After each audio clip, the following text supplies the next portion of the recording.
Okay, we are live. Welcome to the Reason We Learn live conversation. Going to give it a minute or so for people to arrive. While we're waiting, I'm just going to take care of a little bit of housekeeping. This is the Reason We Learn channel. If it's your first time here, I welcome you, and I would ask you to please consider hitting the like button if you like what we're doing as we're going along this conversation. If you really like what we're doing and you appreciate the work I'm doing here on the channel, I hope you'll consider subscribing, joining the channel, or even joining my locals community. I have a locals community where we go much more in depth on the issues of surrounding education today, and that is at thereasonwelearn.locals.com. So again, if it's your first time here, welcome, and welcome to those watching the replay as well. Today, I am privileged to have a guest who's going to speak to us about something we don't often hear about. We don't often hear about the impact of education on the student over time. So we might see some younger kids who are stepping up to talk to school boards about what's happening right now in a class. We might even hear from a college student about something specific that happened in college. But it's pretty rare you get like a living, breathing, long range view of the progression of woke ideas through someone's life and education to the point where it actually impacts their success and career over their adult life. So, we have the kid view, we might have a college student view, but it's pretty rare to talk to somebody to say, I can give you perspective on how this will continue even after college, university, to where your whole life is shaped by the woke ideas that, got into your mind in your childhood and your education. And I want to be clear as we're talking, when I use the term woke, and Gina, feel free to correct me if this does not apply. But yeah. I'm using the term woke intentionally because there's been so much debate and gaslighting, frankly, about what it is we're talking about that's happening in schools. Most of us would call it indoctrination of some sort. But this is an umbrella term to refer to all the critical social justice, critical lessons. I'm frozen for some reason. Hold on. I'm frozen. I see you again. Am I moving now? Yeah, you're good okay, now. Yeah. It's middle of the day, so sometimes we get, internet issues. Okay, so critical pedagogy. Well, what is that? That's any of the offshoots of critical theory, critical social justice. So this is the worldview that life is divided into power structures, that there's always a battle between, sort of privilege and power. And then you just have lots of different fragments of that to explain who has power, how much, and who doesn't. So if you're thinking of intersectionality, gender studies, these are all ways of refining and fine-tuning these power groups and out groups. But it's all about identity groups, identity formation, and that power resides in groups, not in individuals. And individuals only derive power from the outside, from the group, and so forth. So it's a worldview that falls under this heading that we're calling woke for the purposes of this conversation. I know critical race theory is the thing everyone's talking about, but it's not, that's just the race piece. We also have gender, we have social emotional learning, we have so many pieces in this. And it really comes down to schools indoctrinating your child to have a worldview that is different from what you might think they're doing, or that is different from what is consistent with the United States of America surviving as the United States of America, quite literally. These are postmodernist ideas that run counter to the universalist, Enlightenment values that are enshrined in our Constitution.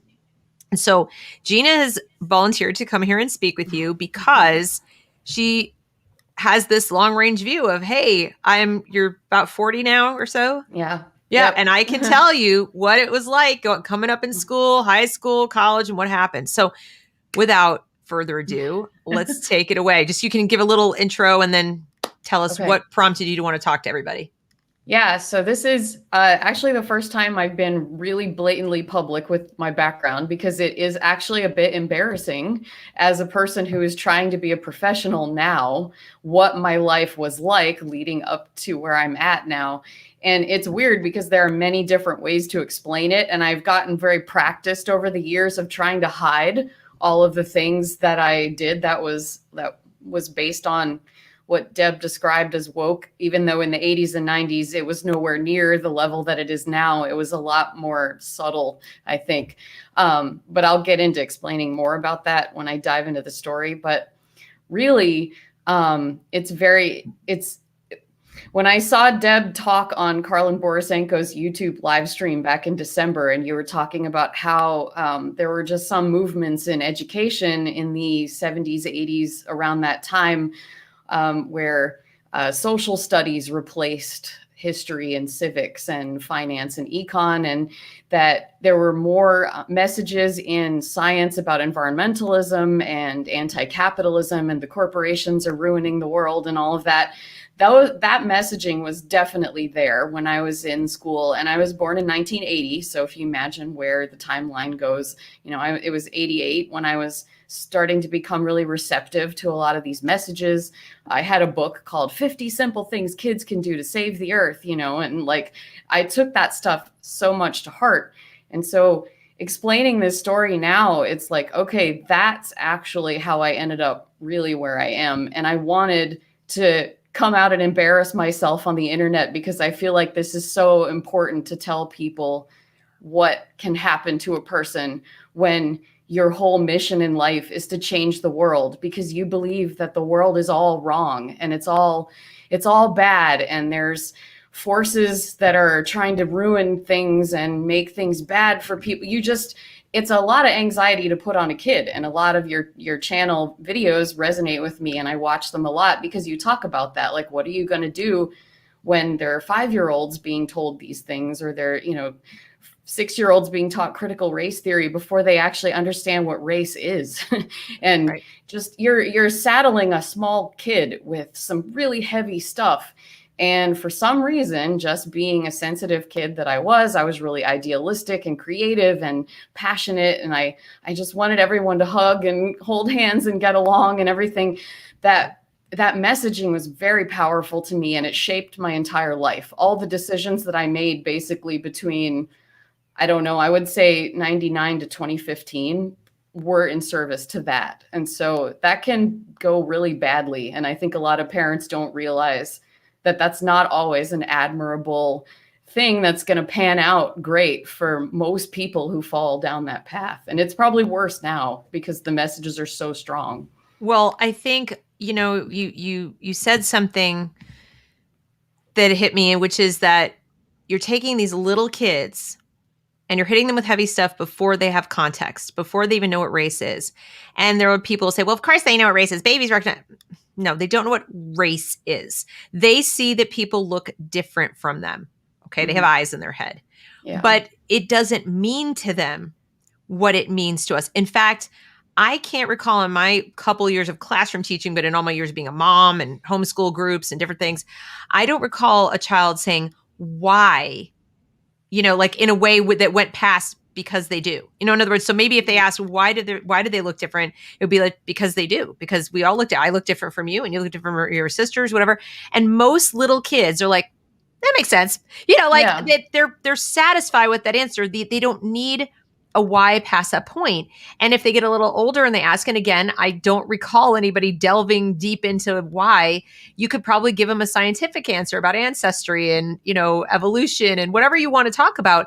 But Yeah. you're not going to give a political answer as to what race is generally as a parent. As a parent, I go, well, this is the way that politically, that's just not even what it is. It's that kind of race is a man-made thing, and kids don't understand politics. They don't understand power. Other than mom has the power to tell you to go to bed. They don't understand the concepts, and they shouldn't, because for you to begin to understand political concepts or a concept like political power, you have to have a whole lot of background knowledge, right? Of like, what is even politics? What is geography? What are the different things people worry about? And we're talking high school at that point. Does that Yeah. mean you shouldn't teach history to middle schoolers about things that happened? Of course not. But Yeah. delving into how they personally should feel about it on an emotional level is where I think the problem is. So, Yeah. were you encouraged? How far back do you remember being encouraged to feel about things that you didn't really know about? Like the So environment, that's for example. yeah, that's a really interesting question that I've been grappling with. So I it's easy to discredit my story just because my kid brain doesn't I don't retain a lot of those memories anymore of specific like interactions with teachers where someone told me specifically this is how you're supposed to feel. It's just that it was like woven through all of the language. And so my job now, I'm a science writer as my main occupation, and I'll get into more about how I got there. But one of the things I really emphasize a lot when I teach other people about writing is that you can say things without realizing that you're saying them, and that the words you choose reflect your views on things. And so you have to really know what you think and what you want to convey to people. And this is, I think, what was happening with the curriculum when I was young was they didn't realize they were teaching me that capitalism was bad and that doing things to earn money was a bad thing, and that corporations are ruining the planet, so we shouldn't have that anymore. And kind of just that scientific medicine is cold-hearted and that we shouldn't have that either. And it should be this sort of touchy-feely native indigenous what I mean, so I'm coloring it a little bit with the language of today, but it wasn't really talked about in that way. And the race stuff wasn't really part of my particular value system. I believed in being nice to everyone, so that was kind of a given. I thought, well, it shouldn't matter what someone looks like, we should be kind to everyone. That was always in my heart. But the environmental stuff was a big one for me. That was like, I had the eco anxiety that they talk about the kids have now. I definitely had that when I was little. And just so it's hard to say what specific interactions there were. It was just what I was taught in school that was, the explanation for like the rainforest, for example. And there's companies that are mowing down the rainforest. And, oh, that's terrible. Why do companies do that? They don't care about, so it was just, you have to be careful when you talk to kids about this stuff because you don't know what you're conveying to them through the words that you choose. So, And you also don't know the state of mind of the child. right. You can't possibly know the background of each and every child. I think it'd be a huge burden to put on teachers to demand that they know before teaching when, in fact, you go to school to get basic skills so that you, as the learner, can learn what you need to know about the world for your purposes. I Right. feel like since then, and I mean, for frame of reference for my audience, I graduated from University of Pennsylvania Graduate School of Education in 1990. And I've recalled a few times on this channel that in 1989-ish, around that time, because I went in June of 89, I believe was it, and I graduated in June of 1990. Okay. So at some point in that journey, in my social studies class, I Right. call it history because it's a habit, but it was our social studies Hmm. class. So we Yeah. were told, I think it was like the first week, teaching is a political act. And that if you are a Yeah. teacher, you are engaged in politics, you are engaged in activism. And I disagreed and I, argued with my professor. I was the only person who did, Hmm. and quickly found myself on the outs in that class. But I did see it seeping into other classes, not quite as much as in subsequent years. But I remember thinking, this is so odd. Like, why would you be doing this? And what happened to basic skills? And there seemed to be a shift from looking at learners as individuals, as an individual learner that you can't possibly know who they are, who they want to become, and what their life is like at home. To the extent that you can know without being intrusive, that's nice. But your job is to make sure they're learning their skills so that they can take those skills and then learn what they need to know, what they personally need to know, Yeah. which you can't anticipate. You can't possibly anticipate that is, but we Yeah. just know what the building block skills are. And that shifted to your learners are the community. This is a community of learners. We're going to do group projects and thematic units and all this kind of stuff. And I personally saw it as they're kind of collectivizing us. They're making things relative. I started calling it cultural relativism because I didn't have a name for it. There was like a movement away from objectivity and a movement towards feelings and subjectivity. And that we're talking 1990. So you're only 10 years old. Yeah. And I feel like that's important for parents to understand it. It started a long time ago. It started with a sort of a paradigm shift from individuals in the classroom, 30 little individuals, to groups of students, to a group, to a community, to this whole notion of your kid is more like a cog. Okay.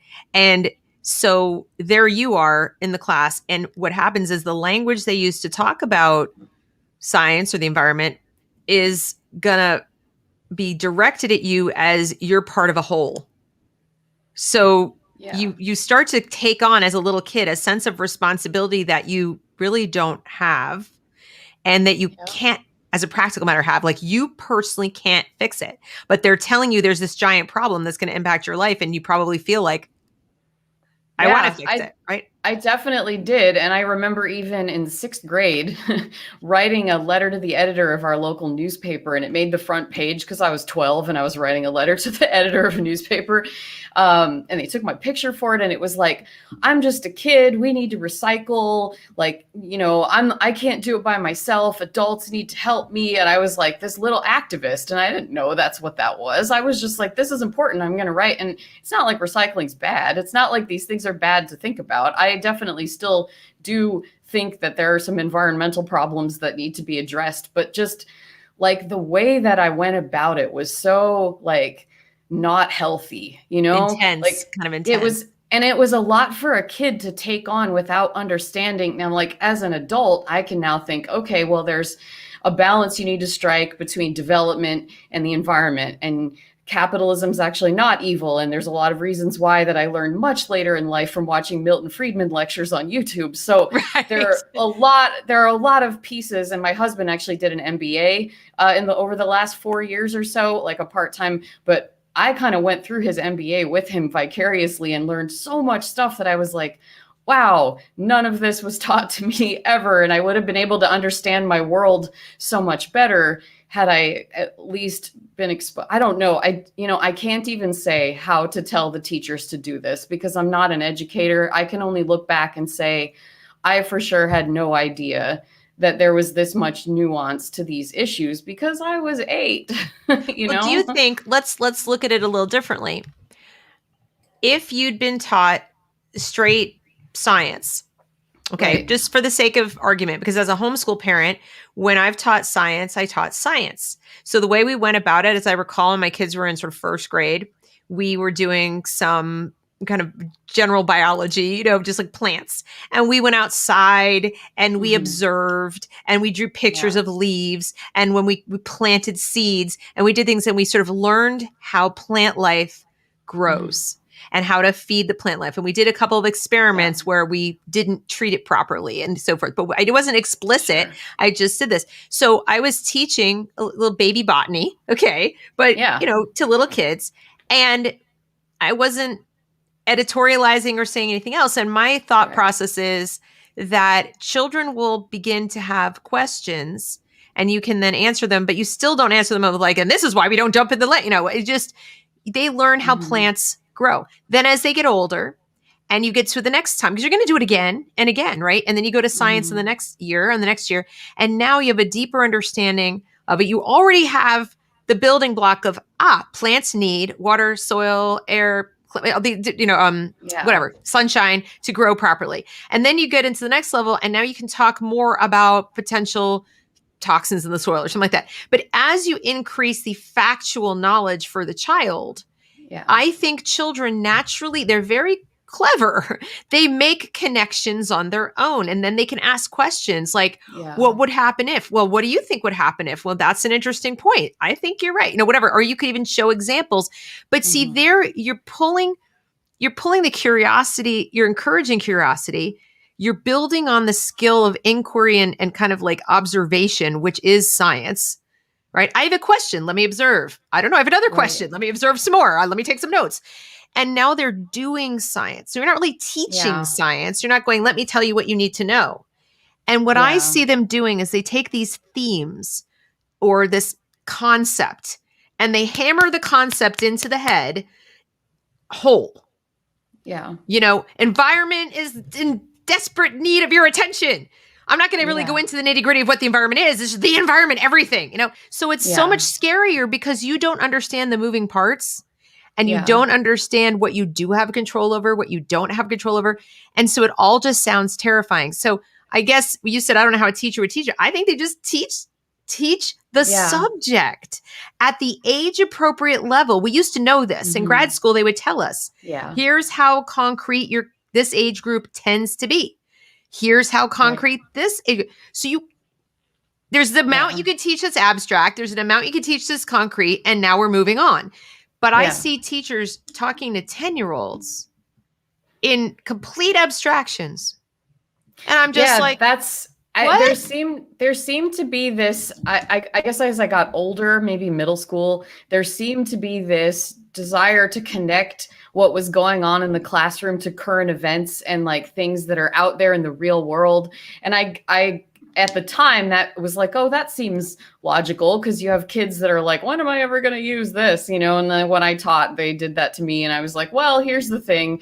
But when you're young, you don't understand those current events at all. You don't have the capacity. So the teacher's view of that current event is going to be what ends up in the curriculum and what ends up in the kids. So if your teacher is like very super liberal, for example, and has the eco anxiety themselves, which a lot of the teachers now are like, well, I'm 40, so a lot of them are in their early 20s. So they're like Gen Z now. So they are like deep into the eco anxiety. And so then when they teach the current event, then the kids are going, so it just sort of magnifies itself and you lose the appreciation for like the periodic table and how soil works and what CO2 is and like all, so I get what you mean, like for sure. And I loved science. Like, they gave me the periodic table in 7th grade and I like memorized the whole thing because I was so excited about it. So it's not like I couldn't have learned science without all that stuff, but I didn't know the difference at the time. It just,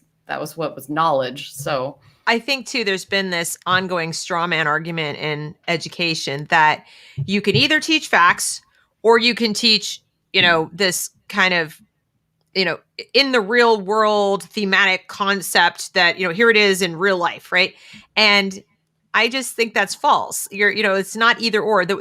What I notice about people who are woke is they have extremely binary thinking. Their minds work in binary terms. False dichotomies abound. Yeah. And their favorite argument is the straw man. It's like, if you don't want this, then you want that. And like, there's a lot of gray area in between. Like, I can teach the multiplication tables and help kids figure out which paper towels are the cheapest to buy on the grocery store shelf. You don't need to have everything be in this real world scenario because after a while you run the opposite problem.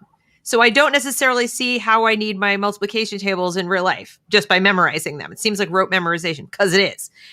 But if you just go straight to like, what do you think this would cost? Which one do you think would be more expensive? There are different ways of knowing math. It doesn't matter if you get the right answer.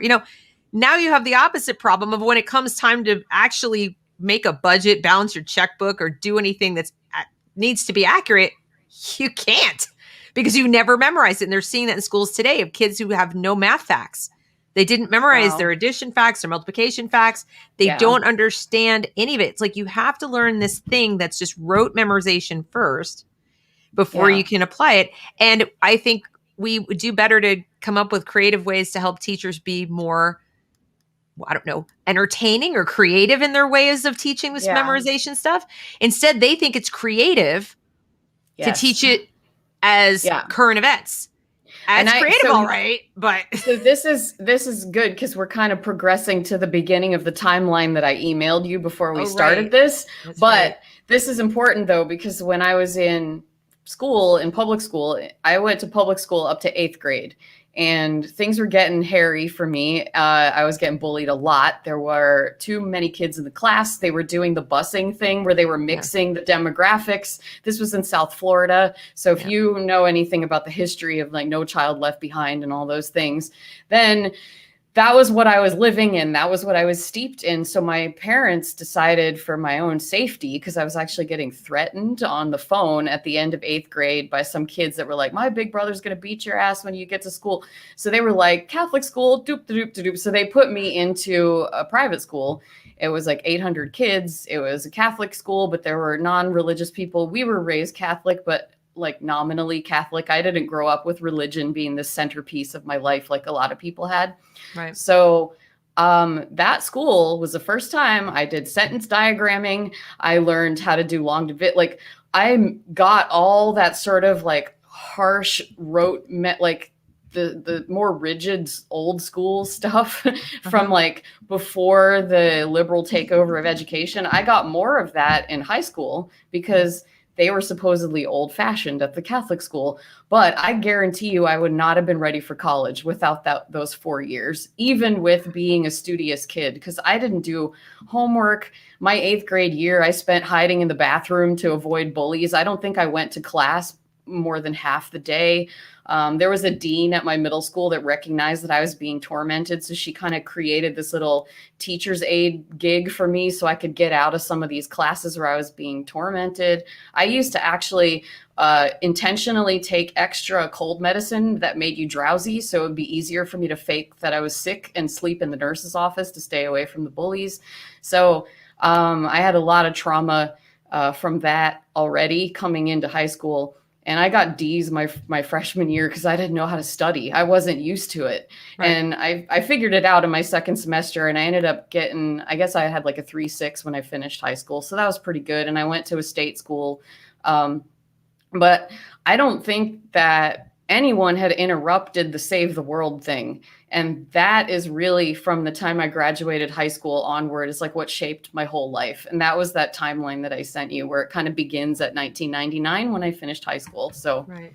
Yeah. Yeah. And I think I want to touch on the part where you said the sort of the trauma that occurred in school. Mm-hmm.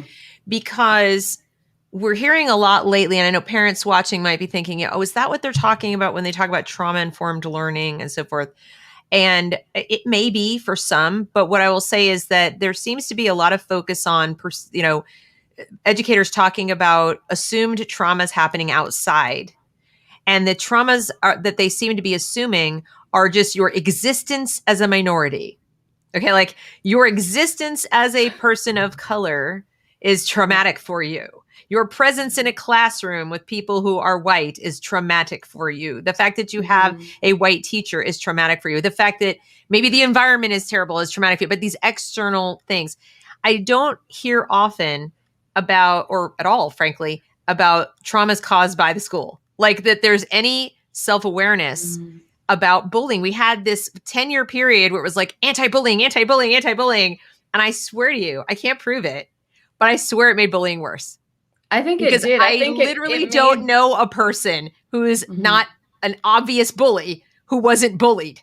You know, it's like, and we're talking verifiable action kind of bullying, like shoved, pushed, called names, assaulted, drinks dumped on them, lunch stolen from them, just like all the kind of things. And a lot of people say, it's just part of growing up. It's a passage, one of those rites of passage. And I'm like, this was a level of intensity that was beyond.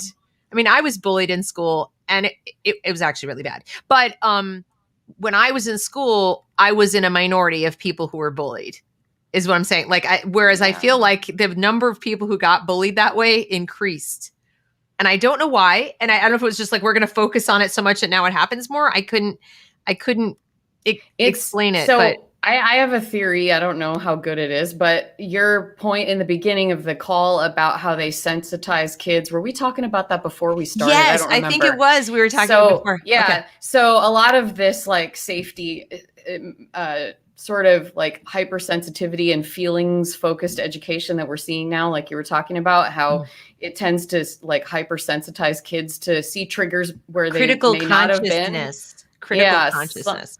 Something like that. So I think the awareness of bullying and making it kind of like, it was almost like social capital to be into anti-bullying campaigns in a way. It made kids recognize more things as bullying and made them more sensitive to bullying. And like the stuff that I dealt with was like physical Same. and so social exclusion and like being pushed around and having stuff thrown at me. And it wasn't like what I look. I mean, okay, I was like an ugly kid, whatever. So that was like also, I had buck teeth, I've had braces, everything. Like I couldn't see. I was a funny looking child. I'm still kind of a funny looking adult, but it's okay. Anyway, so can you tell I have a complex about this stuff still?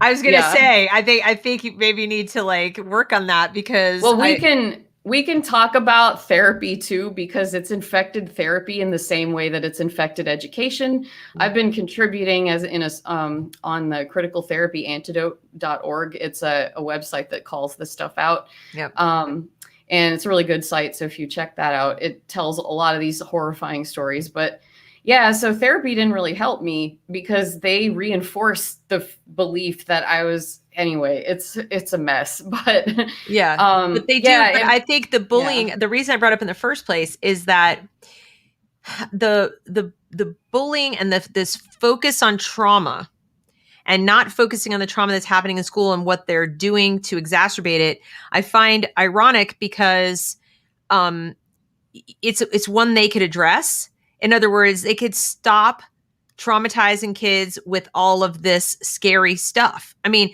by putting things in front of them that are not age appropriate, whether it's about the environment, about sex, about gender, about family relations, about relationships when they're grown, sexual relationships, all of these things, they want to approach kids as young as 5 to talk about things like graphic sex stuff. They want to talk about the environment in graphic detail. They want to talk about race relations and show protest films and, police brutality to younger and younger kids.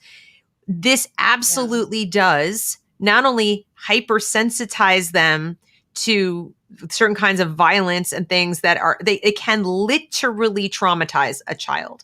This is why there are warning graphic images, PG-13. This is why those exist. Well, what happens when your elementary school teacher is putting images in front of your child and you're not there to, quote, parentally advise or whatever, or like to be your parental supervision? There's nobody there to decide, I don't think my kid is ready for this. And actually, I would go so far as to say most kids are not ready for the level of detail they're giving them in elementary school on all these topics. And so they talk about trauma-informed education. I'm like, how about trauma-infused education? Because that's what you're doing. These people are not psychologists. They obviously don't have much child development education because and then they treat you like you're an old fuddy-duddy for being concerned. Meanwhile, their kids going home and having nightmares and they're terrified or they're crying or they're embarrassed. I saw one today. It was a video of a young girl. She looked to be about 15, sobbing her head off at a school board meeting because she had been just bullied like crazy about her quote unquote white privilege. She is a child who lost her entire biological family, was physically abused, sexually abused in childhood. Just her life was horrific. I mean, she gave some details about what her life was before even going to school. And there they are saying, you have white privilege, you have white privilege, you have this, you have that, and then showing graphic sexual images when she'd been the victim at a young age of sexual violence. Yeah. And she says she has nightmares. She failed every class. She can't function. And this is something that I think even Greg Lukianoff has talked about. As much as we don't want to coddle people, and with that kind of safetyism of like, don't say mean words, you have to take mental health seriously. If you're so concerned about trauma, then be respectful and mindful of the fact that you don't know every last little detail about what's going on in a child's life, nor is it your business to ask. They didn't come to school for you to be their shrink. They came to school to maybe provide a haven where they could just learn skills to improve their life moving forward. And it sounds like in your story, even though you were getting an education and skills, and even though it was kind of sort of infused in the word choice, that it was moving in that direction of like, we're not going to take into account who's sensitive in the class and who's not sensitive in the class. And in the sense that this is an age group of X. We're going to treat you like adults. Sort of emotionally, we're going to treat you like you're all ready to hear what we know. And that strikes me as incredibly insensitive. And now, ironically, you're going to hypersensitize people to things that are not necessarily as big a problem as they make them out to be. So I know I'm kind of like, it's very confusing when you think about it, but just try to imagine being a little kid, not ready to hear a bunch of scary stuff. And by little, I could mean as old as 10 or even 12. I remember being 15 and watching Nightline and some stuff about wars and saying to my dad, like, why don't they do, or why don't we do this? And he's like, who's they and who's we? And what is it that you want us to do? And I didn't have answers. He said, that's it for you and Nightline. You're not watching Nightline anymore. So I'm 15 years old. And he's like, you're not watching Nightline anymore. And his reasoning was, until you understand geopolitics better, right, you should not be consuming news about geopolitics, because all that's happening is you're getting frustrated and scared and anxious and angry. And this is not helping you right now. You have an agenda as a 15-year-old. This does not include saving the world. So back to you on the saving the world thing. Yeah, 100%. That was the thing. I was so sensitive to messaging like that. I still can't watch scary movies because I just get depressed afterwards. Right. Like my whole emotional system, and that sensitizing thing. I'm seeing this with people younger than me, but I feel like a kinship to them because I already have trouble with my emotional regulation. I've never learned that. My parents weren't like your dad where they like called me out on. They were not that philosophically engaged in those things. And so they didn't know what to do. They were just like, she's freaking out again. And I was very sensitive. And even today, my emotional dysregulation stuff makes it hard for me to work. Like it's like I have a drain, like where the drain plug is missing, and things just burn me out so much faster. And so through my life, I changed jobs every 1.5 to 2 years because I would get totally drained. Like it would suck me dry. And usually I would also not want to ask for money, and I would want to do favors and be the savior of the project and be the greatest person ever and not ask for any compensation, because I didn't believe. I wanted to be liked. I wanted to make a difference. I wanted to be a good person. And I didn't feel like it was a good thing to ask for compensation for a lot of stuff. And I'm still struggling with that today. I had to email somebody and tell them to pay me for something. And I had like a 2-day long, like depressive, oh my God, what are they going to say? So this is the end of the story, is that I don't know how to make money. And a lot of this worldview is why. And I'll start from the beginning now, because I know we've been talking for a while and not actually got to the meat of it. If you want me to start telling that, I can. Yes, please do. So I think this is good, because I think people were, we've finally got a good group of people. We've sort of led into it about how this stuff can affect you mentally. So why don't you start at the beginning with the timeline? Strap in, folks. So I have notes on my other monitor because I am 100% going to forget details. It's a lot. So for those who are just joining, if you didn't know, I don't know when this was. I joined Karlyn Borysenko's locals group just like last fall, just out of like total curiosity. Ended up making a bunch of friends, and Deb included, and a few people that are in the chat. Hi to all of you. And I watched your interview on Karlyn's channel where you talked about the school system. And this was the piece that was missing, because I knew that I had grown up in like an abusive, dysfunctional home, and not the way that 15-year-old girl was. My parents were married, but they were like very career obsessed and very intense. And like, it's hard to explain without diving in too deep too soon. But basically I had this sort of classist, social climbing, career obsessed, academia obsessed family life that was from the very beginning of birth. Probably that was the value system. Even though we had religion, I was very clear that academia was the value system that we were raised in. And I thought, well, this is probably where I got the idea that I had to save the world. So I had this intense guilt and anxiety, and every choice I made had to be in service to this save the world thing, make a difference, whatever all that is. So when I went off to college in '99, I couldn't pick a major because I kept feeling like every major that I chose was going to narrow me too much, and I wasn't going to have a big enough impact. So the criteria that I had, it needed to let me make a big impact. It needed to be something that wasn't selfish. So something that was for my own enrichment or my own benefit. That would be bad. That would be bad. Yeah. And it wouldn't let me help the most people possible and would let me really solve big problems. I had a lot of grandiose views about like what I was going to do. And then I also didn't believe it was good to sell out and do things just for the money. That was not a good thing. My uncle, who was like an MBA, he used to tease me about that. He'd call me a hippie and like, and I would get so mad at him and I would yell at him about how he was the bad one. And it was anyway. So I changed my major at least 4 times. I started with theater design, and that was the selfish one, where I wanted to do costumes and sets for theater, but that would have been a job, actually. I live near the Kravitz Center in South Florida, which is a big employer. So competitive, but would have been cool. But I said, I can't do that. I'm not going to help anybody. So I went to psychology. Psychology didn't have enough science in it. I was bored. So I then switched to micromolecular biology.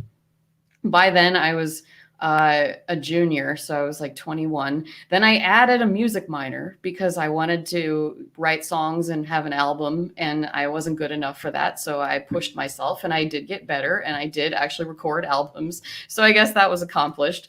And then at the end of the music minor, I said, well, I was starting to have health problems. So I thought, well, I want to cure my health problems. I want to figure out how. And I got connected with some like very radical liberal people through the music scene where I was going to school in Orlando.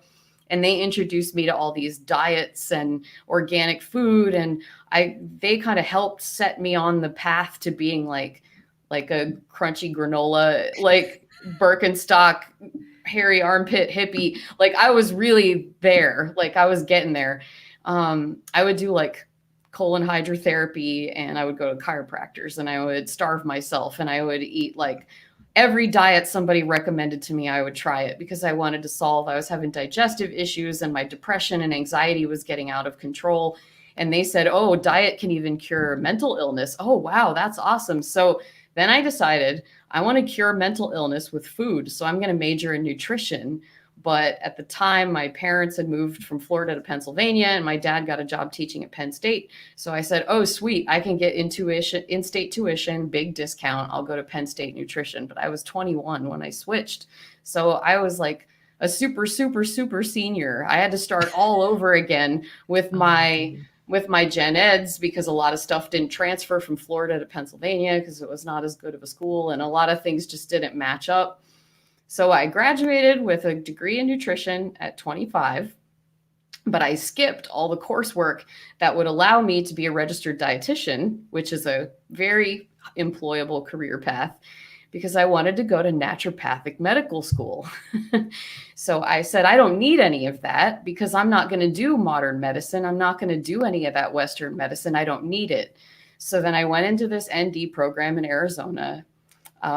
But not before.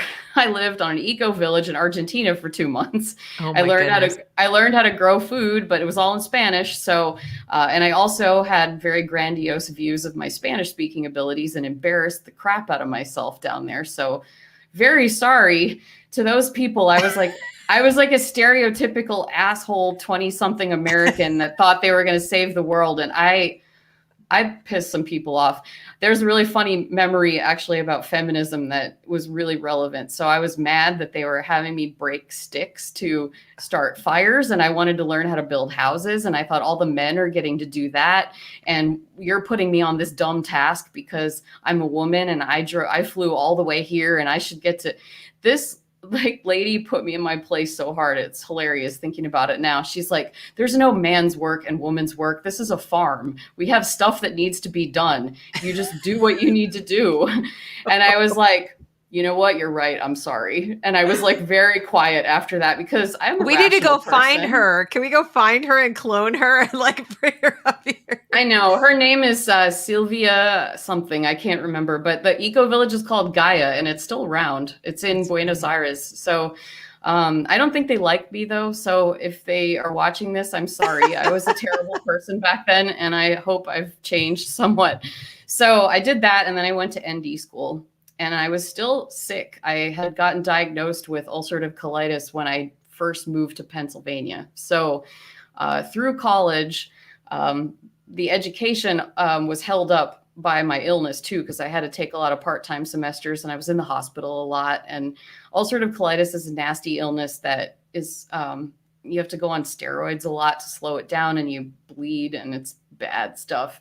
But I was trying to cure it with special diets. So I actually didn't listen to my doctors ever. I was like, oh, I'm not going to take your medications. I'm going to try to cure it with a diet and go on Oprah and change the world. You know, I was like still in that mindset, and I was torturing my body. I actually was on prednisone, which is a fairly dangerous drug to be on long term, for probably the better part of 7 years, because I had to keep using it to put out the fires caused by all the special diets that I was on that weren't working, instead of being on a safer long-term medical management drug. So, but the ND school was radicalizing me. I believed even more intensely when I was in there that medicine was bad and diet was good.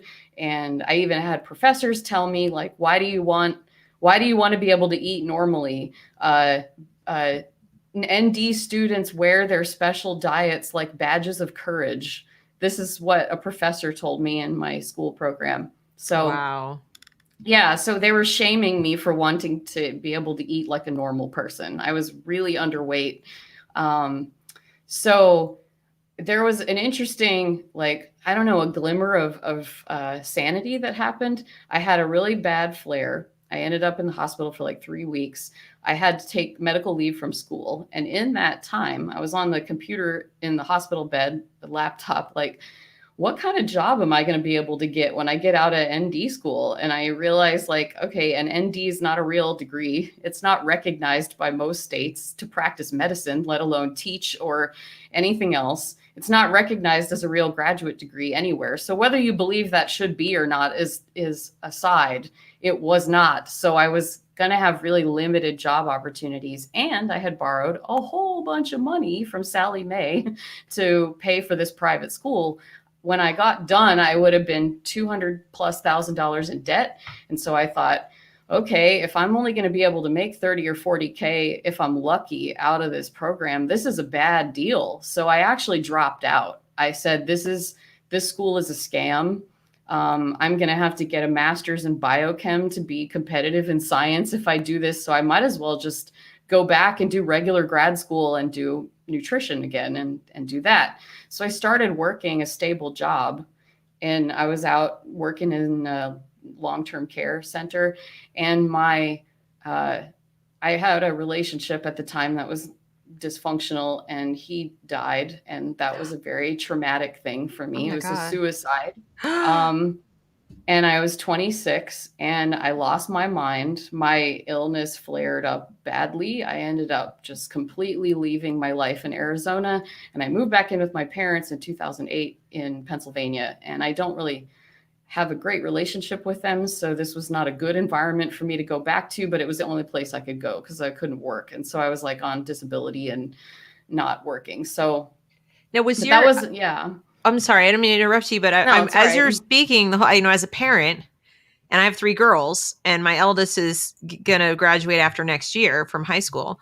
I'm hearing this, and you just mentioned you didn't have a good relationship with your parents, but do you feel like the relationship with your parents sort of led you to be more receptive to the messages in school, or that the messages in school contributed to your falling out or your relationship with your parents degenerating, or a little both? More of the first thing, because I grew up with, this is a lot of personal stuff, but maybe I'll just say it. I grew up with an abusive dad. He was physically abusive and verbally abusive and had mental illness of his own. And my mom was she was actually a school teacher in the K through 12 system.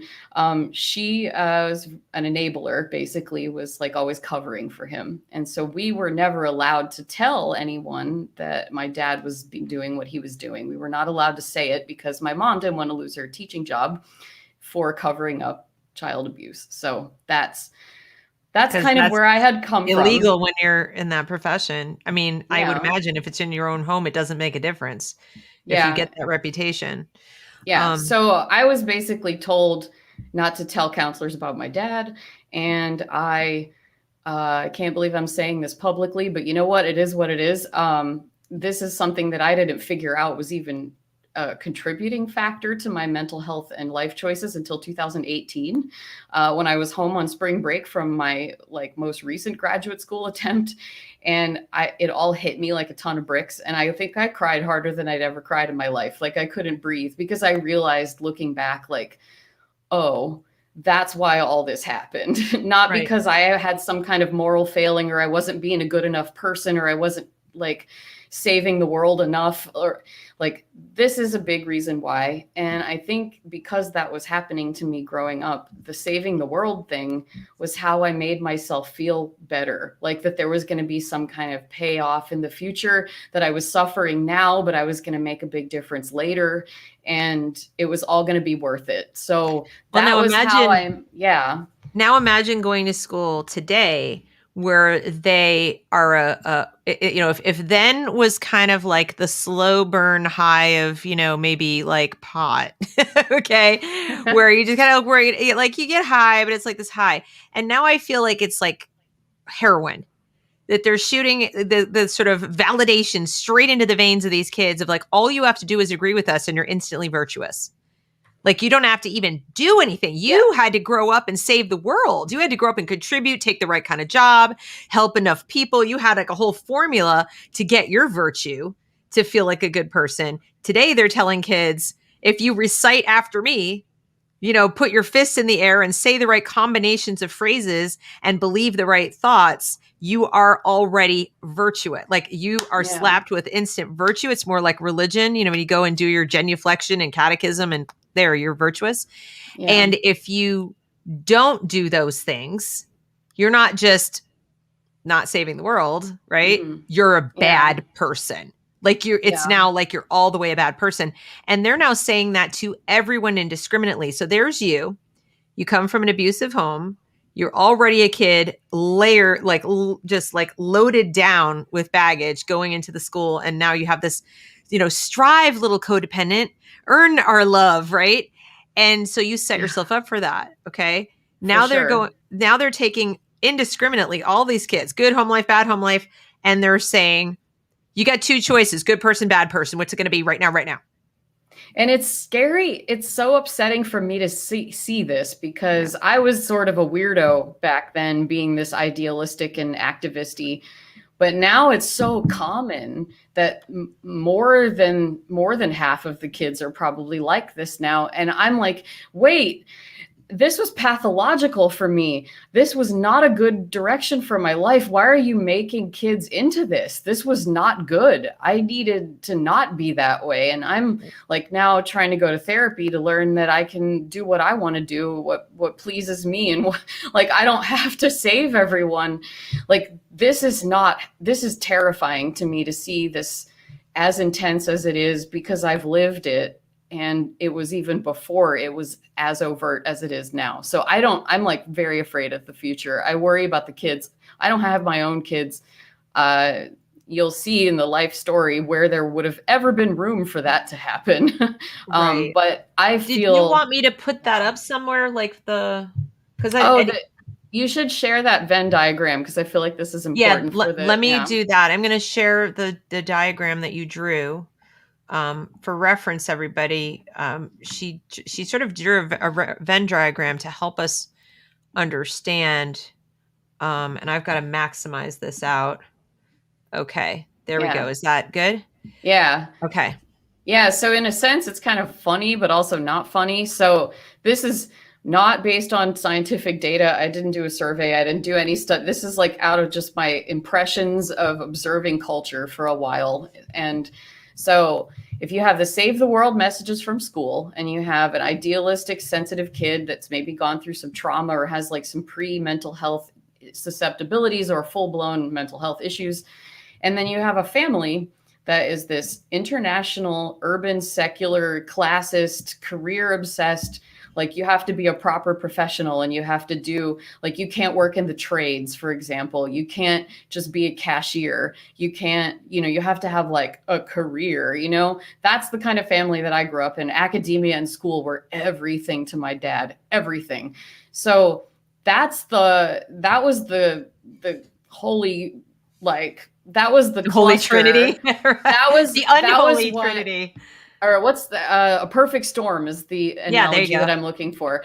That is what at least made me woke, and I don't think it was woke then. It was just an idealistic, like, do-gooder, I guess is what they would call me. Or and I did even work as an activist for a while. I went door to door raising money for environmental lobbying in Arizona, and I was sick while I was doing it, and I pushed myself through it anyway. And imagine going door to door in Phoenix, Arizona in the summer. Just Right. imagine that. So, I want to throw yeah. this up there. There's somebody made a comment, and I think this is relevant. It says, Irate Prostate says, no spiritual component. Now, I'm not a Nope. religious person, as you know, but Yeah. I mean, there's, oops, yeah, woke. Okay. But there's more to spiritual, thought. There's more to spiritual life than simply religion. I mean, that's one way, right? Yeah. Obviously. But there's no inner life here. No. There's My everything is husband. Yeah. external. My husband and I have talked about this quite a bit because he was raised in a very evangelical Protestant Christian home. And he's not religious either anymore. And he came out of that. So I do apologize to the people in the audience who are religious. I know as I've gotten more centrist and right, I've talked to more religious people, and it has made me at least see, and he has as well, that there are things that he did get that were positive from growing up religious. There were a lot of negatives too, but he had an inner life. He worked out all of these things for himself and addressed big questions of meaning and why are we here and who are we and what's the point of all of this. I did not have that. I was put in Catholic education once a week and I went to church every Sunday, but that was not a centerpiece in my family. That was like my parents kind of trying to outsource morality teaching to someone else because they themselves, I think their religion, they worshiped money and academia and professional success. That both of them had a lot of career insecurities. And that was, I grew up hearing them talk about their own career failures all the time. Right. And that was steeped. And I think there are a lot of kids that grow up with that. I can't be the only one that has parents like that. No, especially today, Yeah. where fewer and fewer people are regular churchgoers, and it's falling on political lines as well, where it's, we saw this with the lockdowns and the pandemic, where it became, to be upset that your church was closed was a thing that, like, only those anti-science, right-wing people are worried about, when in fact that's not true. I mean, religion is something that people derive comfort for, and that's part of their social life, their community life, their spiritual life, that centers them and makes them get through these kind of tough times. And they shut them down, and it killed community for millions and millions of people. And then somehow the media made it into strictly a partisan political issue. And so I think there are a lot of kids out there who are also getting the message that, that's for, if it's not central to your home life, that's for people who don't agree with us or don't agree with this kind of thing, Yeah. which slams a door for them that might have been an outlet for this missing meaning. And again, I say that as somebody who, I don't have religion, but I have philosophy. So like philosophy fills my hole. Yeah. But I've told my children, I'm like, if you ever get to that point, if you're ever looking for something, I will help you. If you would like to join a church, I will take you. Like, I don't want to be the reason that they didn't explore a healthy avenue to finding meaning in their life that mattered to them. That they don't have to agree with me. You know what I'm saying? And I think sometimes families are like, this is what we do. And this is only, and there's a lot of that right now, almost like a militant secularism, which I feel like can push people to search for this meaning. And that's what woke is. It's like fake religion, like a pseudo religious kind of concept. Many of my colleagues in science are hyper secular and kind of think, and as I did as well, that the questions of meaning are kind of silly or they're trite. Like, what's the point of asking that question? We'll never know the answer. So why is that important? I've met a lot of people who are raised actually like real secular, where they didn't even have like a religion in the background at all. Because I Mhm. believed in God when I was a kid. I Sure. prayed and all that stuff. But the meaning that I got from my life was my passion for saving the planet. That was my, like, I was going to cure disease. I was going to cure mental illness. I was going to make the environment better and make a big difference. Like, that's where I got my meaning from. And you can get meaning from caring for others. I think a light version of this could be okay, but I came into it without any emotional regulation skills. And to see kids being taught that emotions are truth now, it's like, no, no, no, this is going to lead them into a mental hospital. This is Oh, I like, couldn't agree more. I could not agree more. That is so dangerous to teach children the habits of depressed people. I mean, that's what they do. To engage in yeah. binary thinking, emotional reasoning, Hmm. catastrophizing, or whatever the word is. These Yeah. are cognitive distortions that Mhm. are the hallmark of mental illness. And they're literally teaching them all that microaggressions are. And the focus of microaggressions is to look around and assume the worst. It Assume the is worst of true. someone's Yeah. facial expression, for example. I mean, that's just a mess. And those microaggression assumptions, all of that stuff is mind reading, black and white thinking. All of those are symptoms of personality disorders, of anxiety. You go to cognitive behavior therapy to unlearn those things. I know you're a fan of Greg Lukianoff and Jonathan Haidt. I read that book and I was like, bingo. This Right? is, yeah, my It's like, a close friend hello. of a close friend of mine was actually sexually assaulted in grad school, and we were talking one time about just like crime statistics on campus, and she said, well, the police told me that rape never happens. And I was like, well, it happened to you, so clearly it happens. There's no way they said that to you. And she said, well, no, he said it never happened. And I told him that, well, I feel like it doesn't, so the data's wrong. And I was like, uh, well, if I went with, we got onto this conversation about like, why does it have to be common in order for your experience to be valid? Yes, this happened to you. That's bad. And you should be getting help for that, not turning it to an activist thing where you have to take down all the men and make science not a bro patriarchy or something. This is about something terrible that happened to you that you need to get help for. Right. Why are you putting that on out on the altar? And she said, because my feelings matter. And I said, well, if I live my life just like in service to what my feelings told me was true, it would lead me into hell because my feelings are wrong sometimes. They tell me the worst is true when it really isn't. And they tell me things are fine when they're not, like, because that's when you're emotionally dysregulated. Your feelings lie to you a lot. That's one of the reasons you go to therapy. And she just said, well, that's really sad. And I'm like, uh, No, that's it's just, reality. it's just what that I'm like, well, have fun living your life, like being driven by your feelings. Good luck. We're not friends anymore. That was a very sad end to our friendship. That was long, and it was over this stuff. It was over like our emotions. True. I'm like, not always. So, Yeah. It is. And yeah. what they're doing now by teaching kids to actively mistrust their observations, and instead take the word of people based on those people's feelings. In other words, impact matters more than intent. The impact is whatever the person perceived in terms And of their they, feelings. And this is a yeah, recipe for disaster. I just yeah, wish parents understood that they are yeah. cultivating psychopaths and codependents in the It's, schools. It yeah. And for me, this happened naturally, but now it's being, I mean, not totally naturally, but uh, now there are kids probably that would have not ended up like me that probably will because Yeah. this was being actually coached.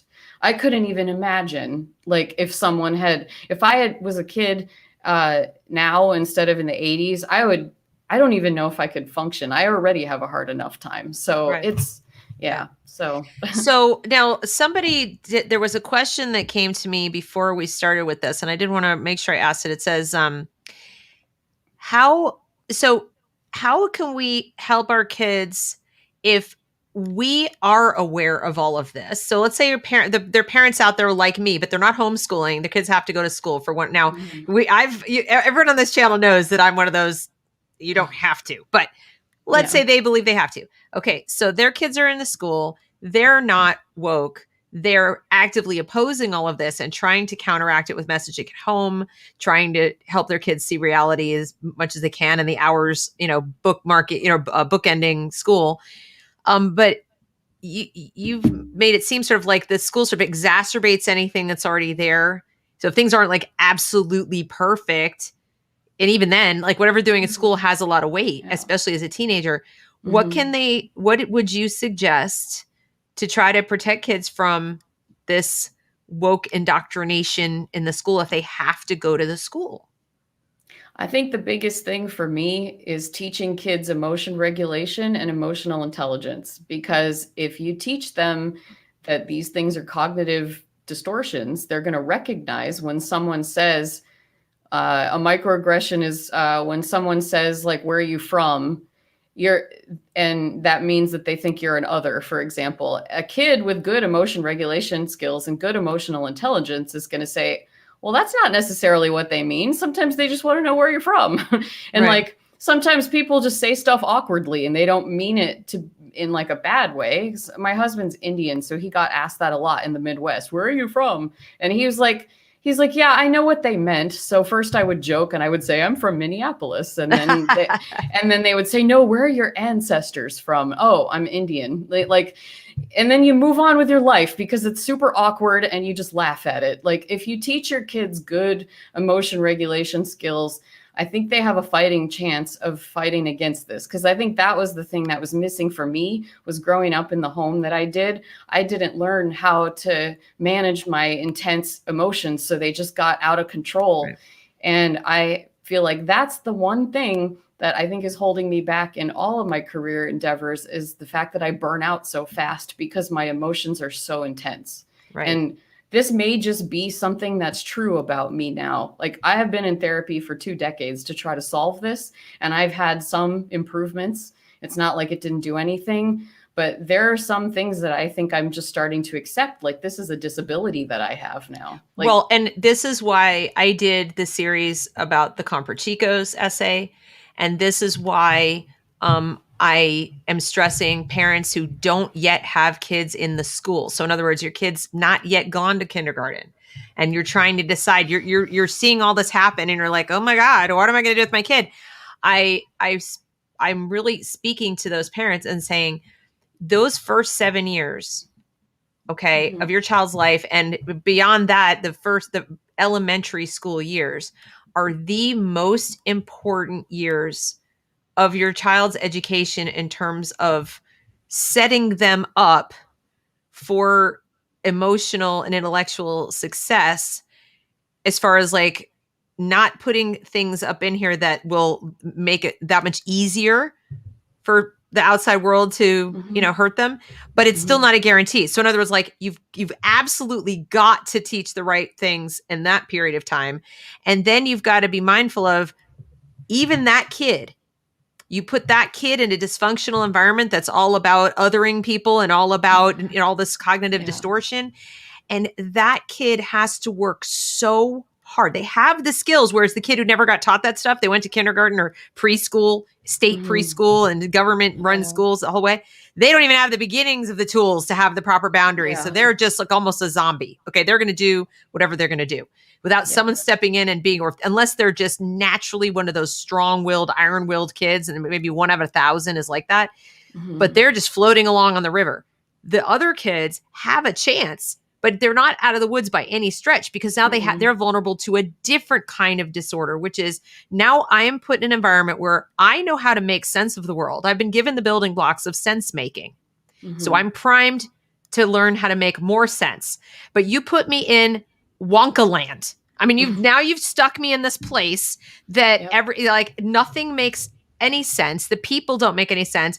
I'm like, but the emperor's naked, but I have no friends, because all the kids are going to look at me like I'm a freak and nobody wants to talk to me. The teacher is pretty much shunning me because I am a thumb in her eye at every turn.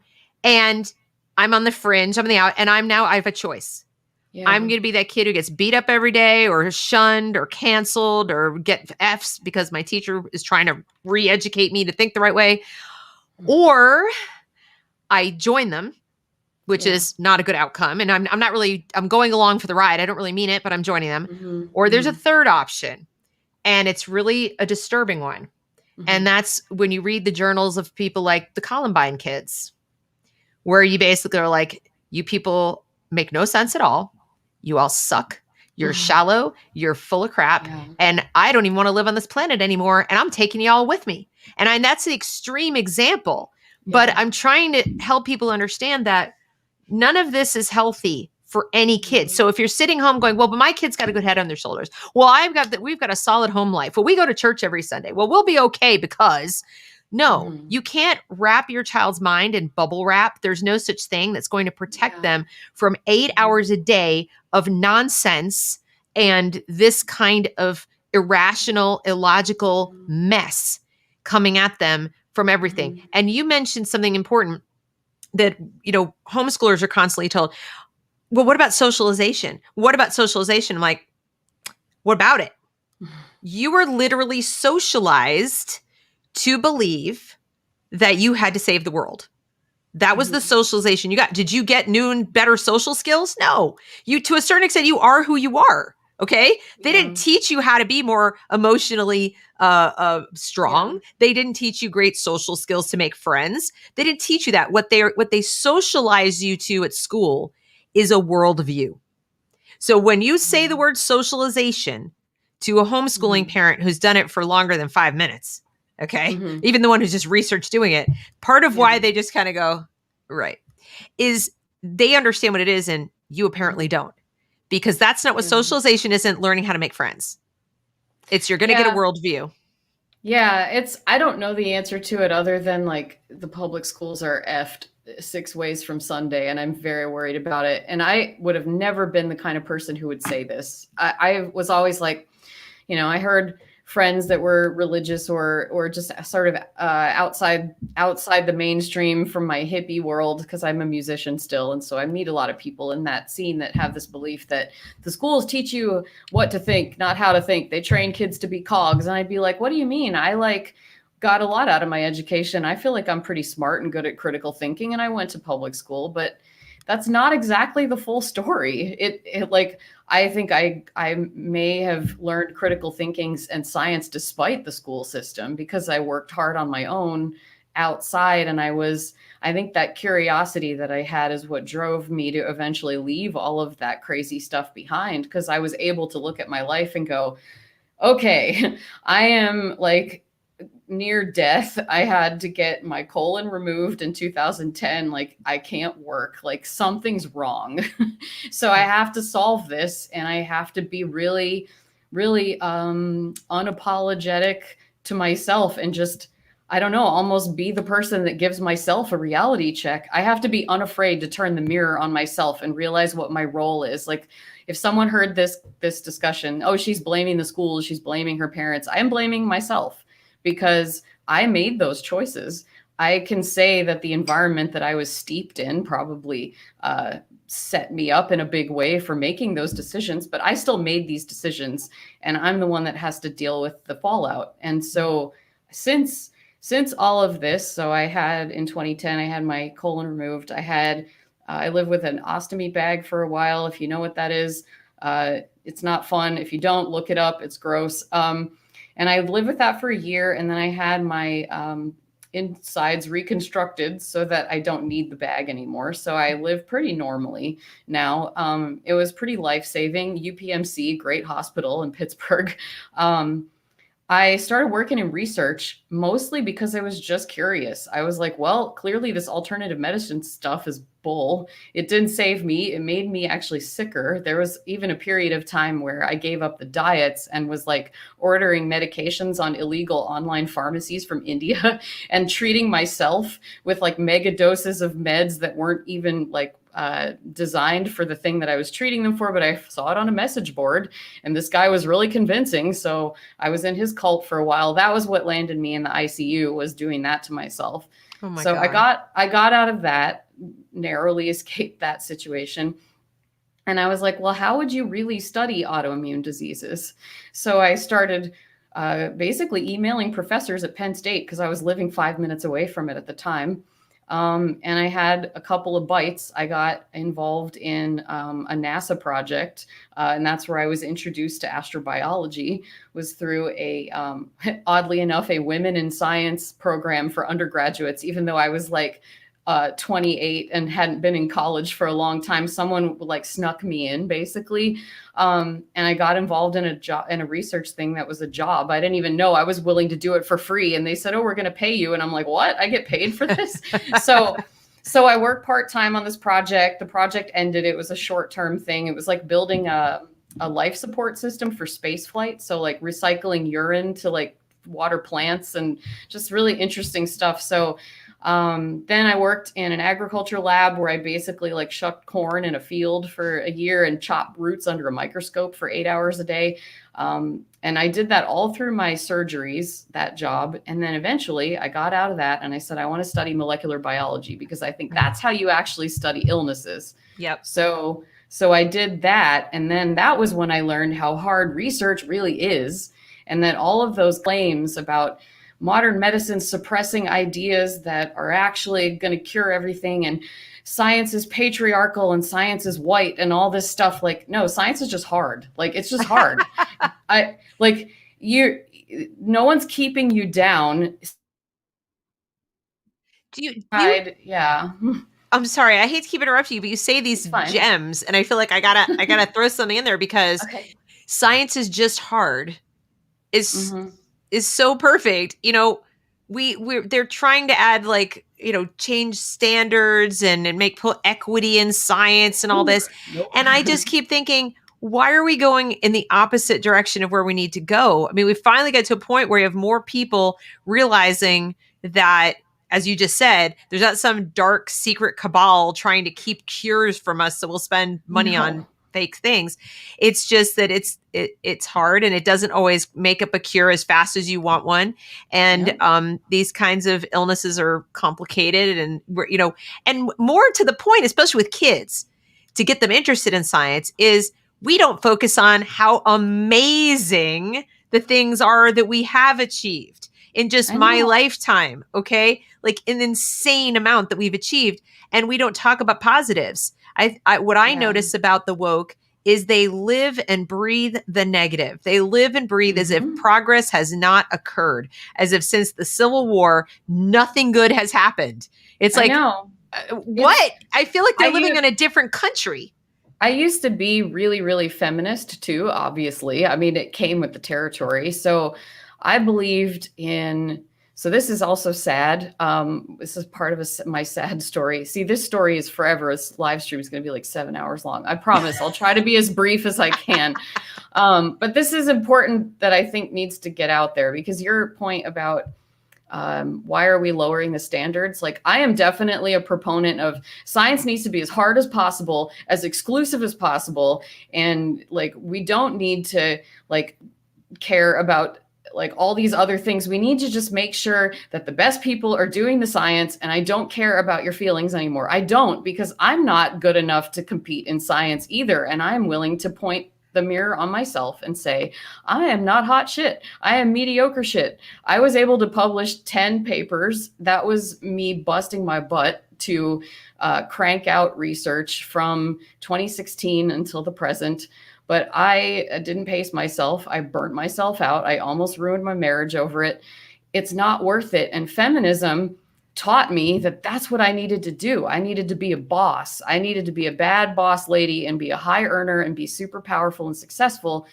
But my emotional system was not allowing me to do that. And I had to say, either I'm going to be a feminist or I'm going to be happy. Like I had to give it up because it was making me torture myself. I lived away from my husband after we'd already bought a house and had a mortgage.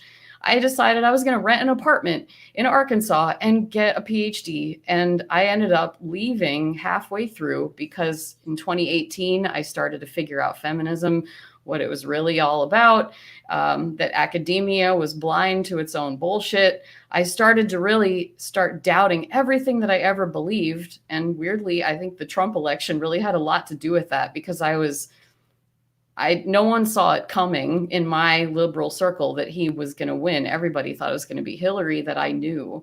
And so I thought, okay, we're all smart people. How did we miss this? And that was what got me started researching on, okay, what do conservatives really think? Right. And I remade my Cyworthy website over into this like politically neutral science communication outlet because of that. So in 2018, I left because I thought I have to just like cancel the PhD, leave with a master's. My advisor was really upset because she thought, like, you're really productive. Why are you doing this? I'm like, well, I miss my husband. Am I allowed to say that? Am I allowed to say that I like my husband and that he's more important to me than my success? I know that's anti-feminist, but I don't care. Yeah, Like, exactly. I'm miserable. I want to be with family. I want to be with people who love me. And the lab and the microbes and the pipettes, they don't love me. Like, if I publish 30 papers, it's not going to make people love me. I want to be home with the people that matter to me. And so we work with our nonprofit now. And that's the main way that I make money. But explaining my job is complicated, so we can save that for a different question if you want. But yeah, so I'm still very much in favor of women being able to do whatever job they want to do and not face unnecessary actual discrimination. But all of this stuff now, it's just so toxic. Like, I see women coming in that are actually probably not talented enough to be competitive for grants, and they are blaming patriarchy and meritocracy and all these like external forces for their own failures. And they may bypass having a family, and then when they're 45 look back and say, I would have been happier if I'd had kids. And I have definitely had friends who had kids and felt guilty because they wanted to stay home with them. And they also wanted to be a super successful researcher, and they couldn't figure out how to balance both, because feminism says you're supposed to. And if you can't, that it's men's fault why you can't balance both. Nobody can balance both. Having kids and doing research are both really hard. And you have to have some division of labor.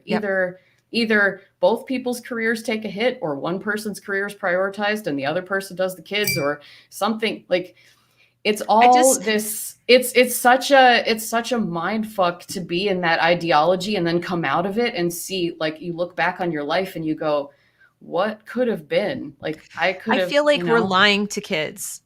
And I think we've been doing it for a long time, like you said, with the feminists, or the you can do anything you want, whatever, even to all kids. Like, we'll tell, Mike Rowe famously told a story about his grandfather was a contractor, I believe, or built houses. And he so admired his grandfather. He's like, I'm going to be like my grandfather, build houses. But apparently he really sucked at it. Like, he was not very good at the actual putting things together. And he said one of the best things that ever happened was that his grandfather sort of pulled him aside and said, this is not your talent. You're not very good at this, but I noticed what you are good at. And he pointed out he was really good at in front of a camera, and he was really good at getting people to listen to him and all these kinds of things. And so we know how that ended, right? But he made a video about how one of the worst things we do is we tell kids, like, you can be anything you want to be at all, like anything.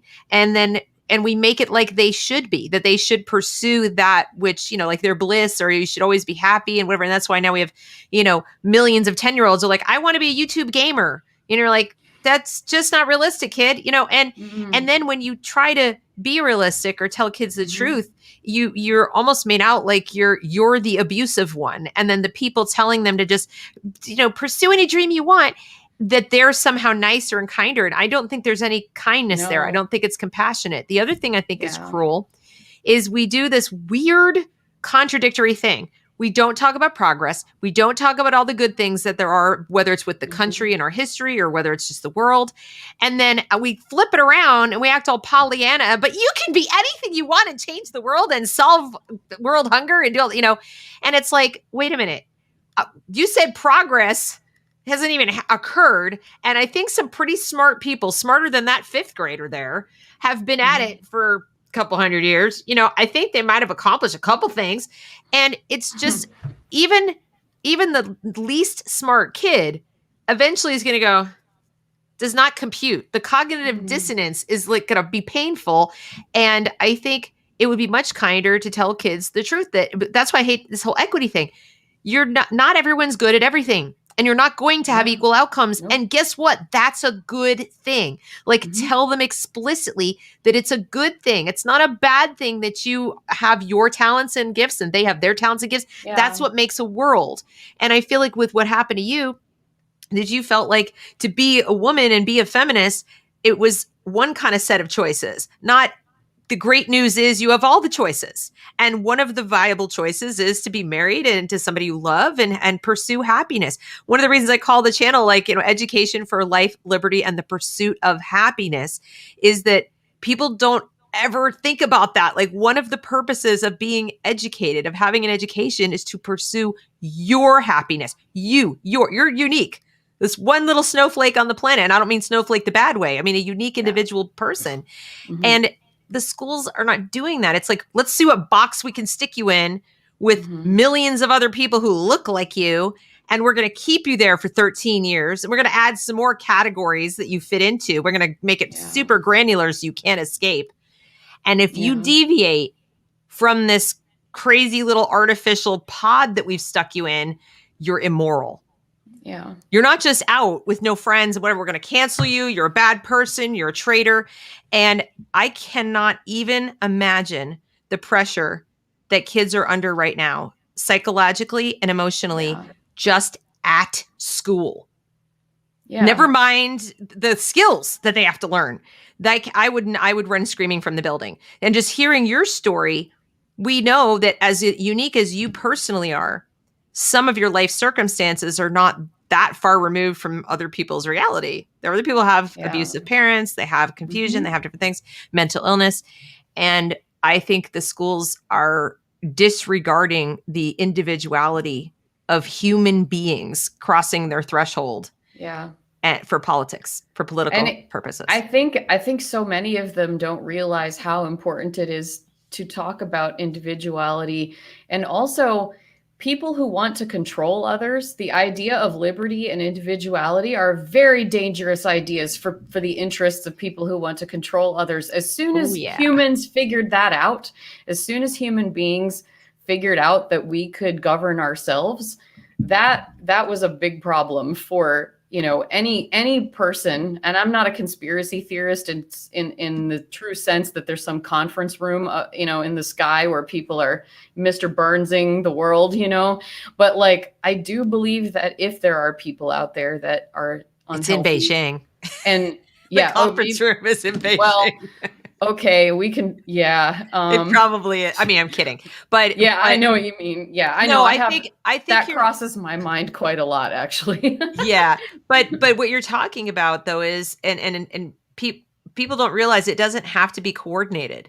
Nope. If the incentives are such that the culture rewards a cluster B type personality, okay, these dark triad personalities, if that's what is rewarded time and time again, then that's the power. That's who's empowered. It has nothing to do with race. It has nothing to do with even socioeconomic class or patriarchy or anything. We've become a society where you've got people who want to control other people and people who are the potential controlled. Some of them want to be controlled. Some of them don't want to be controlled. But the ones who don't want to be controlled, unfortunately, as we saw in the last year with the lockdowns and all this stuff, are to a larger and larger degree at the mercy of the ones who want to control and the ones who want to be controlled. Yeah. The people who want to be controlled, who are scared to death of liberty, are actually more dangerous, in my personal opinion, than the people trying to control you. Because they're more numerous. And that is why I think the education system is trying to produce them like you produce cogs in a factory. Because if they can produce a larger and larger base population of people who are terrified of freedom, who are terrified of other people having freedom, who just basically operate from a position of fear, you could have 10 people control the world. You You don't need a lot of firepower. You don't need a lot of people. You don't need a lot of money. You just need a whole lot of people who are perfectly content and even prefer to be told what to do. Yeah. And that blows my mind because I came out of an ideology like that. Obviously, you heard the story of how I did that. And to hear people wanting to voluntarily step back into that is like, it's crazy to me. I know the appeal, and I think I have a lot of sympathy and empathy because I know that when you have mental health issues, you have some trauma, you have some pain, some vulnerabilities. Like my health problems made me really vulnerable to wanting to step into this kind of thing. It makes you feel like someone's got it all taken care of because you've never felt that way. And when there's not strong parent figures that are making you feel like they've got it, they've got you, like I may not be a perfect person, but I'm there for you. I did not have that feeling. My mom tried to say those words, but her actions were, she always made my issues into her own catastrophe and would like get dysregulated along with me instead of being the solid person. And so I think a lot of kids are probably growing up with these very career obsessed, distracted parents. They're probably also distracted on their smartphones. Like that's a whole other talk about dopamine Right. and all that stuff. But they have distracted parents at best and abusive ones and distracted ones at worst. And so they're looking for someone to be the parent. And the government makes sense to some of them. And it makes sense that healthcare should be a right. And all these different things are rights. Nothing is a right. You are a creature. You're not special in the sense that the only thing that is your right is liberty. That's the only thing that individualism, liberty, freedom, self-governance, that is your right. Everything else is up to you. And that's terrifying to a lot of people. And it is terrifying to me, but that's the world. I mean, if you look, I moved into the woods with my husband. We bought this house out in the middle of nowhere. And I look outside all the time, and I've been getting into like farming and learning about wildlife and farm animals. And it's changed me for a lot.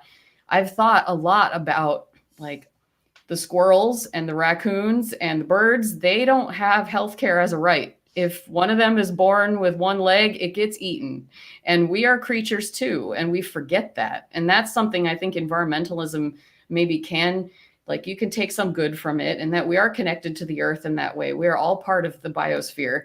And that means that all these nice, comfortable things that civilization gave us that we built, that we should be very proud of, those things are not rights. Those things are precious and we have to protect them. And the only thing that is a right is liberty. So this is my soapbox. I feel like No, well, I agree with you. I mean, it's pretty much my yeah. worldview. And I'm fond of saying that the natural state of man is poverty, meaning that you don't come into this world with anything. You own nothing. You arrive on this planet with whatever it is your parents feel like giving you. And that's worldly goods and attention and all the things that you would need to make a successful life and survive.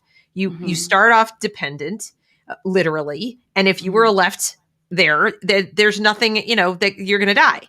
So it's the labor and effort of other people that get you to a point where you can now be self-sufficient. And instead of teaching our kids that is their purpose and that it in itself is a meaningful purpose, there is something meaningful about being resilient, resourceful, responsible. We used to do that. We used to teach kids that, being in charge of yourself, being responsible, being mature, not needing other people to take care of you, having that sense of appropriate pride in ownership of your body, ownership of your decisions, taking responsibility, all this kind of stuff, that's meaningful. Character is meaningful. So we leave these kids with this, they've got to search for meaning out there instead of telling them they've got all the ingredients they need.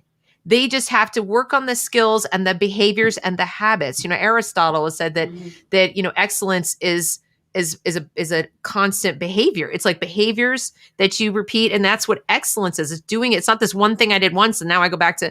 And so I think we don't give that to kids. We, in fact, go out of our way to deprive them of that. We're sort of over babying them and nurturing them in the physical sense to the point where they're almost crippled. I mean, like their kids at older and older ages don't know how to do the most basic things to take care of themselves. And they don't know where money comes from. They don't know where the food in the refrigerator comes from. They don't know how anything in life works. That they know all about the political buzzwords, but they don't know why any of those things are or the history of any of those things. And so therefore they can't apply anything to just taking care of themselves. I think if we could just go back to those basics. And one of the messages I try to give parents trying to figure out what to do is I say, never mind what you need to protect your kid from the school. What are they missing out on by being there? So even if they were just very nice, well-meaning people and they gave them reading and writing and all that, they're missing out on opportunities to go out in the world and learn about, for example, we were learning about the outside world, farming or something, or interact with people of all different ages. Go visit people when you're a teenager who do jobs. Yes. And see what they do. These are things that these kids in school don't get. They're like in a little bubble. And we are cutting them off more and more and more from that by getting so into the politics of it. So they're absolutely handicapped. And I feel like we're creating a nation of like emotional and intellectual cripples. They can't do anything. It's very scary. And I do work with college classes for SciWorthy. And I worked with, there's one that may be starting in the fall or spring. And I usually work with science courses and I teach them how to write about science for non-scientists. But this is the first time I'm actually doing a journalism class and teaching them how to read a scientific study. It's a little bit backwards from how I usually do it, but I'm like, I'm going to try it because I think these kids won't get it anywhere else really. Right. And their professor is a lawyer and a journalism professor, and he is very into like this environmental justice. So the very left version of climate science and environmentalism. And I tried to tell him in our communication that we can't necessarily say that word because that signals a political ideology. And I just want to talk about the science, not about like your views on the implications of it. And he was very blind to the fact that it was political. He said, well, we're not going to get into politics. We're just going to talk about why these communities are affected. But that is a political discussion, why these communities are affected. And I didn't fight it then and there because I want to see maybe where it goes. But he told me that his students are very, very like more politically interested than they ever were when he was in school because it's a matter of survival for them. And that made me feel sick because I was like, no. So they really believe that they don't need to worry about learning like astronomy, biology, chemistry, zoology, math, and all. They believe the politics stuff is core, that's core to their survival as humans. And it's not. No. And I mean, really, if you look at it one way, it could very well be core to their not surviving, in the sense that if they keep going down this path and they keep putting all their eggs in this political basket, that all the solutions to their life's problems are going to come from having the right person in the White House or the right person in the State House, they are in for a world of hurt that could result in literal demise, because that's putting a lot of power and a lot of emphasis behind other people. And people don't believe nuts. People do not believe in their own agency. I feel like of all the times when I've been like on the brink and just ready to not be here anymore, I've been through that. I've been through dark places.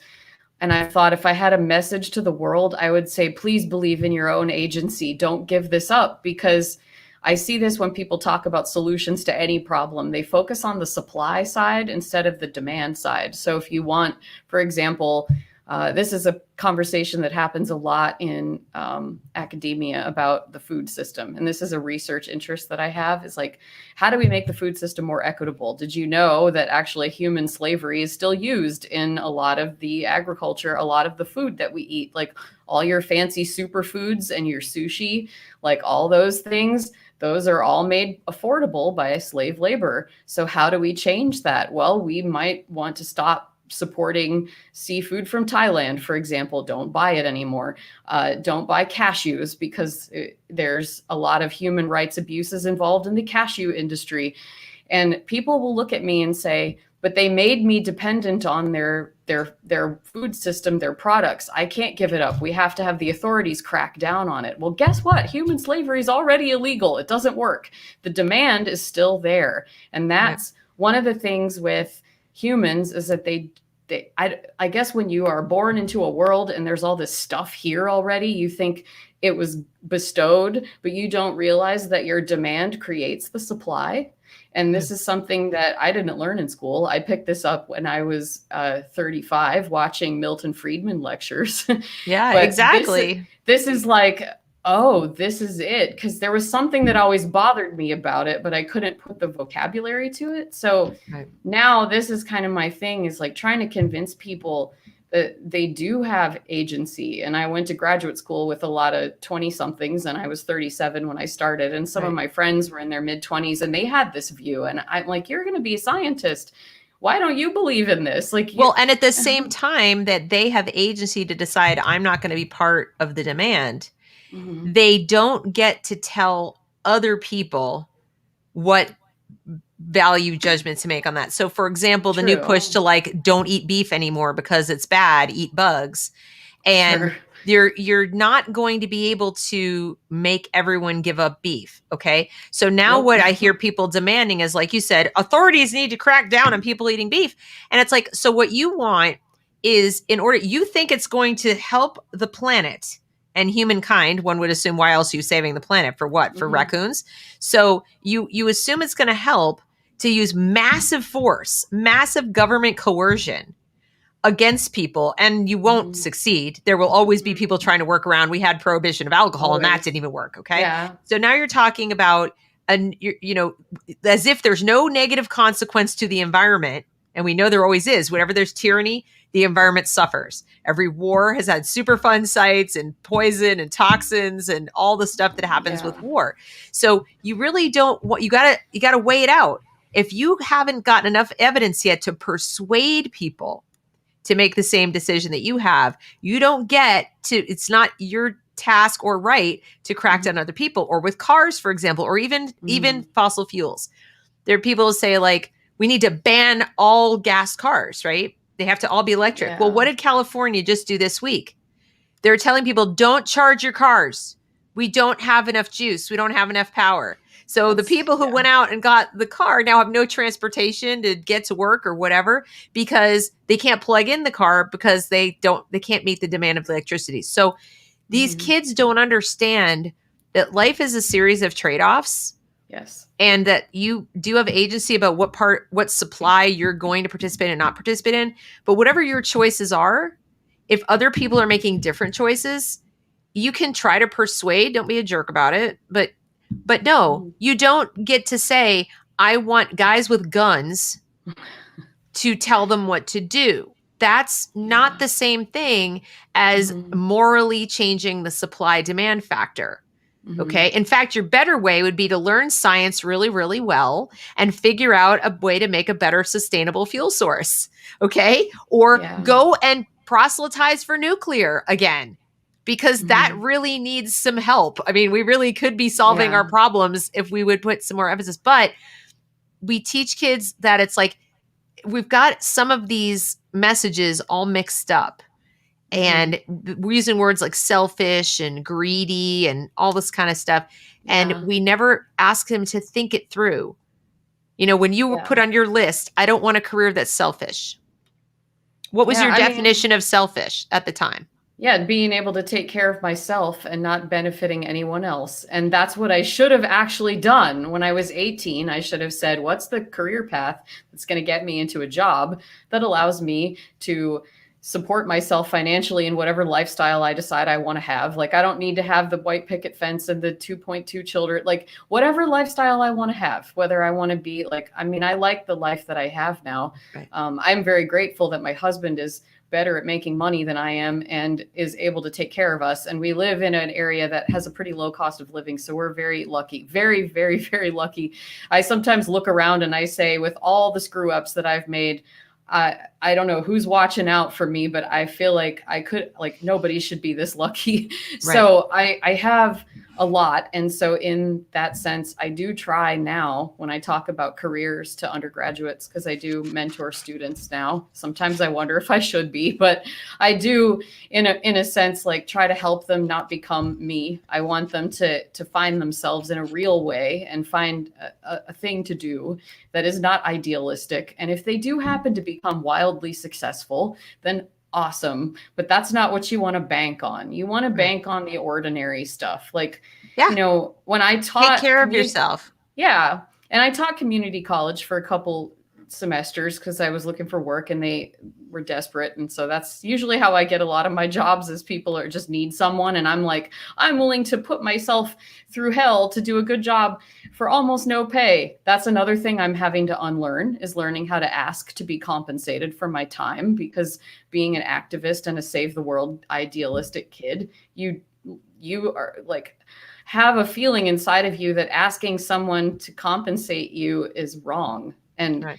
I really had to address this in a hard way super recently, actually, because I was doing a lot of free stuff and I was helping people again, and I wasn't making any money. And I looked around and I'm like, how do I have a master's degree in cell and molecular biology and a successful website and all these publications, and I am like making less than I would if I worked at a gas station? How is this happening to me? Right. So I started to take inventory of all of the things I was doing for free and all of the things that I felt were actually valuable, and I put it into this sort of weird job like substance that I've created for myself. But when I mentor students, I try to send them on a practical path. And I have a couple of videos that I want to make for my personal YouTube channel.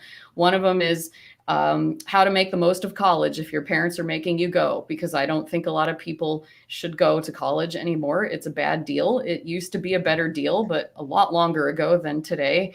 I'm a big proponent of 2-year colleges, trade schools, tech schools. I think those are great returns on investments, especially if you're a math capable student. Those programs, like the one I taught in, struggles very much to find students that are math capable to take these jobs that you put, you know, a fraction of the 4-year degree investment into a 2-year program, and you come out making $60K starting. I've been saying this to people, don't go. It's like, I was teaching kids. I had more degrees and more knowledge, and they were going to come out making 3 times as much as I was making teaching them. And I was like, I want to sit in your seat. I want to be in this program and come out and be like a building manager for a LEED certified building, or a solar system designer. Like, I was working a renewable energy college program. Yeah. And I was trying to teach them sort of the rational side of environmentalism, because by then I was already like way out of the activist mindset and trying to like really put some science on it. So this is what I do now, is I just try to teach people the stuff that they're probably not going to get in school. Cyworthy is in service to that. And yeah, so.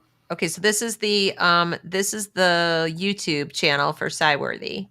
Yeah, so it's youtube.com see Cyworthy.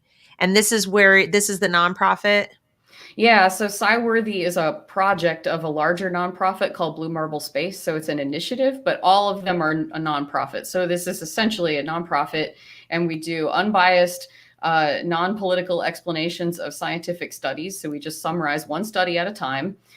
We don't put opinion into it. We don't editorialize. We just say what the study was, whether we agreed with it or not. And I have a training program that I put all the writers through to teach them how to do this, because it's not easy to do. And so the YouTube channel is a supplement to Cyworthy.com, where we have explainer videos. Oh, not that one. Sorry, this one. Oh, yeah. That's the locals. Yeah, right? So we have a discussion group that supports this effort. Okay, so this is the locals for Cyworthy, and there's also a Cyworthy.com. Yeah, that's the main site for everything. Okay. So we are a nonprofit, so we're supported by donations, and we also sell our writer training to the public for a certificate. That's another way that we make money, is we try to actually spread this knowledge wider than just our writing team, and that helps to support us and not require me to take out ads on the site, because I'm really like super against that. And I also partner with college classes. She says on a YouTube channel that has ads. Yeah, I know. It's the way of life. It's really hard, but at the very least, I don't want them on Cyworthy's website, like influencing the way we describe the science. No, that for sure. And since we're on that topic, one of the things I've been seeing you write about a lot is the teaching of writers. I think you've been doing some work Yeah. with people on that. What can you tell the audience about the present day sort of college age? Is this college or grad school age people that you're working with? Yep. Okay. Undergraduate mostly, but grad students also. What's your take on them? Like how has this been, this sort of style of teaching, what they've been going through? Like what are some trends that you've seen? Yeah, there's a few things. So I think with the undergraduates, they take the edits really hard. Like I think a lot of them were very surprised at how heavily I edited their writing when they went through this program that I did in the spring. And that was interesting because the edits were to help them improve, and some of them took it like offense. Like one or two people just didn't respond to my edits because they were so like emotionally wounded from having been edited that heavily. Some of Wow. them actually took it and ran with it and said it was an awesome experience and they learned a lot. But I do notice the idealism in the tone of the writing that I usually have to edit out. So there's a lot of things like, and this is why it's so important that we have, I'm like, just explain the study. It's okay. You don't have to tell people why it's important. They're going to read it and they're going to decide that it's okay. And there's an intensity about, well, we have to make sure that we tell people why it matters. And I don't actually think that's important. I think that literacy of what science actually is and how it works and how you learn things is way more important. And building trust with your readers is way more important than convincing them of anything. It's really, Yeah. In fact, if you yeah, have so much editorializing in your report, I'm likely to mistrust it. yeah, Like I'm less likely to agree with you because I'm looking for data or I'm looking for evidence. And this, by the way, is true whether it's scientific research. And we've seen, most of us lay people have been reading more than our fair share of it in the last year, trying to understand this novel virus and then, different things. But it's also true in any social science.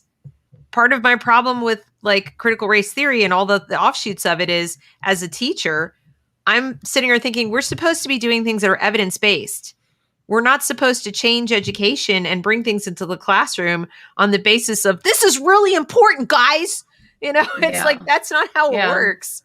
I think the basic science learning is the important part. It's just making people literate of the nuggets of knowledge that science has generated over the last 100 to 200 years. That's incredible, that people should know about because it's awesome, not because it's going to make them make a particular choice or not. Like, right. If you don't want to eat beef, then don't eat beef. If you don't want to get the vaccine, don't get the vaccine. If I think that you should, I would have to do a really good job presenting the evidence that convinced me and then let it go. If you don't agree still after that, then that's because liberty is important, and you're never going to convince people that liberty's not important.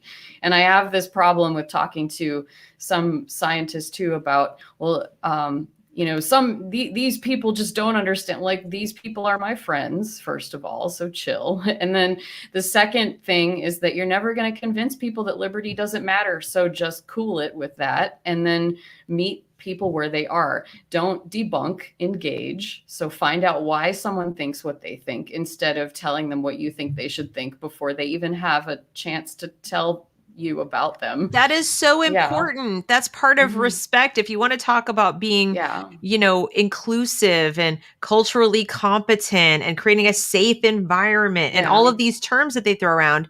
And yet I see so much judgment, so much, there's like, we're going to dismantle your bias by being biased.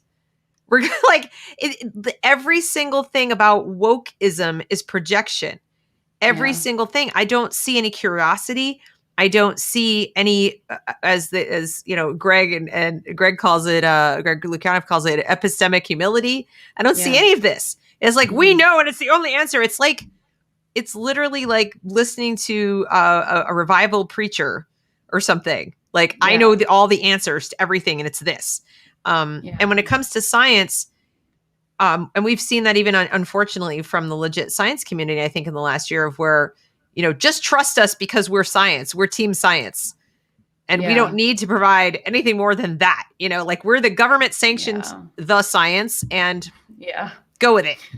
Yeah, and I know you should check out Shio Sophia's YouTube channel. She's in the chat right now, and I am a big proponent of the things she discusses, and we've talked about that topic in our Sci-Worthy Locals group, and she's talked about on her channel too, like what trusting the science means.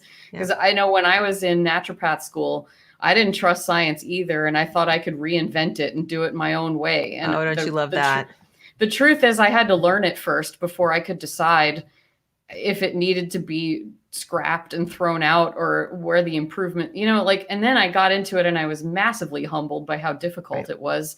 And that's absolutely, like, I think it's super important as humility. Epistemic humility is a good way to describe it. Yeah, I'm getting the link to that video to put into the chat because that was a really good one. And I think it's an important one. Here, guys, I'm putting this into the comments. So this is the YouTube channel for Sophia, and that's our friend Adrienne. And she is she has a YouTube channel, and this is what does believe the science mean? And I think that's really important. So as we're coming up on 2 hours, what have we not talked about that you felt was important to get out in this message? Because I want to make sure that you that we cover everything, because I looked down this list. You've got like the timeline and stuff. So, I mean, is there a way to sort of sum it up for people as far as whether it's a cautionary point or advice for people? What would you, the parents who are going to watch this?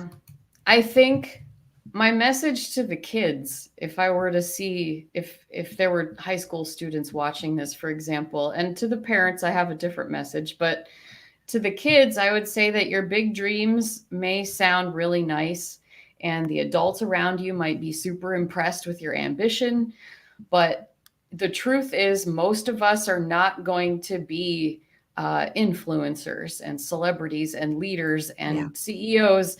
And if you become one, that's amazing. And you should be proud of yourself because it's very rare. Even the level of success that you have on this YouTube channel, Deb, is rare, because I have a YouTube channel too, and nobody follows it. And I can't get to it. It is a labor of love to try to get a following on the internet. Like that's almost bordering on an unhealthy, like I think that for kids, to want to aspire to that, it's going to run you into the ground.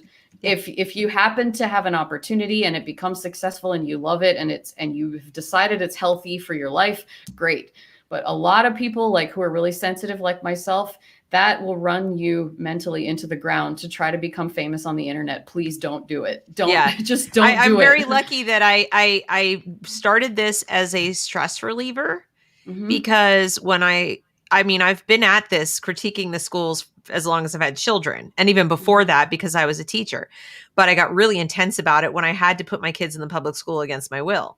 As long as I didn't have to have my kids in the school, I was sort of like I'd tut it and like roll my eyes and tell other people to homeschool and go on about my business. I didn't really insert myself into it. As soon as I was forced to send them, I became militant, and yet I was always the outsider. There were people privately tell me they agreed, but they wouldn't step up to the plate.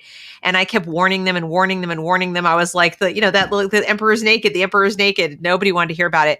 And so when I'm trying to think what was the thing that did it. It was like last summer that something snapped. I don't know if it was George Floyd and the aftermath, and I watched people move like a mob. It was kind of like, and I'd all of a sudden clicked in my mind. I'm like, this is it. This is the culmination of the past, what I would say 4 decades of this social justice, identity politics thing moving. And it's like, ta-da, it just hatched. Yeah. The evil lizard hatched. And I had to do something. I felt like for my own sanity, I had to put it out into the ether. Like I was like, if nobody hears me, no one can stop me, was kind of how I felt. I think the The important message though with your success with YouTube and all of the other successful YouTube commentators and things like that, and business leaders and successful scientists that get lots of grants funded, none of that, even if it seems like it, none of it was overnight success. There's no such thing. No such thing. You've been at your career for probably what, 3 decades, that prepared you to have a wealth of knowledge to share, and you can talk about it fluidly and intelligently. You have something to say and you say it clearly and forward. And a lot of the other people online, for better or for worse, if I agree or disagree with their approach, it doesn't matter. They're good at it, and it's not easy to be good at stuff like that. So I almost want to say aim low in your life, kids. Like, or at aim least low. respect the process. Respect the Respect process. the process. One thing I do want to add before we wrap up, because out of respect for everything you've told us, and you've really been very open and generous in sharing so much detail that is so personal. So I want to thank you for doing that. That took a lot of courage, and I really believe benefiting a lot of people. People are going to see this, and I think something's going to click into place for them that may help another child. So I think, don't discount that you actually have probably saved people without you ever knowing it. And I have said that I think it's in the Talmud. But if you say he who saves one life saves the world entire, and I actually believe that's true. But I want to make sure you know that my life and my experiences are not, I don't think you said, well, this is just me and I haven't done any research.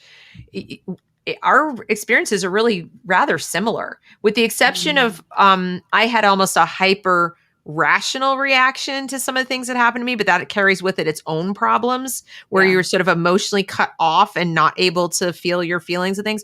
But whether it's abusive mother, like I had all kinds of similar issues. And then going into schools, public schools, through 9th grade, where it was kind of a similar disconnected, floaty message of you have to do something important. And I always knew from the time I was a little kid that I wasn't going to do that. Like, I can't explain to you why, but it wasn't in me. I never wanted it.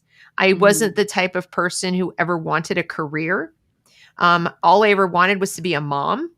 And yet every message coming at me was like, I am a woman, hear me roar, go be a career. And I remember feeling bereft, because I'm like, but I don't want any of that. Like, that seems horrible to me, like that. And I had to do it. And then you get out of college and I'm floating around, like living someone else's life, like working in, I'll teach. That seems like I could have a family, but I hated it. I love teaching, but I hated the profession.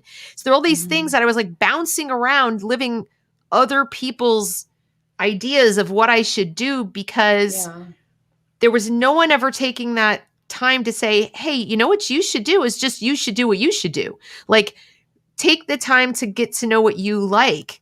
But it was always like, go to college, go do this, got to do this, got to do that. You're on somebody else's hamster wheel, and school reinforced it all day long. The messages were all like, if you're a girl, you should be doing this. If you're, good at this, you should do that. There was never any focus on who anybody was as an individual. And it took me, thank God I had 3 years of private school. And that was like the best I had as far as helping me figure out who the heck I was and what I liked. But it was still in its like, it was like a little seed. And it didn't even get to germinate before I was like, I'm in college. And I had no idea what I was doing there. And so I'm one of the people that, like you, I'm like really well educated. I didn't really accomplish anything. I was a good student. And when you're thrown out in the world in your 20s of like, I know how to student, really good at studenting. But no one's going to come along and go, good girl, you get an A. Like that. I was just lost. And so it's different in the particulars. But in terms of that emptiness and feeling like, I don't know what the heck and who I am, and everything I think I want to do is not getting any support from anybody, and disconnected parents off, dad's off doing whatever. But the message I want to give to people too is that it isn't too late. Like I said, I kind of finally realized who I was and what I want to do in my 40s. I mean, I had kids, and that having kids was like a big deal. But doing this and being successful at it, I'm just applying the same skills that I learned as far as whatever you're going to do it as well as you can do it. Yeah. And you may or you may not be a success in anyone else's eyes.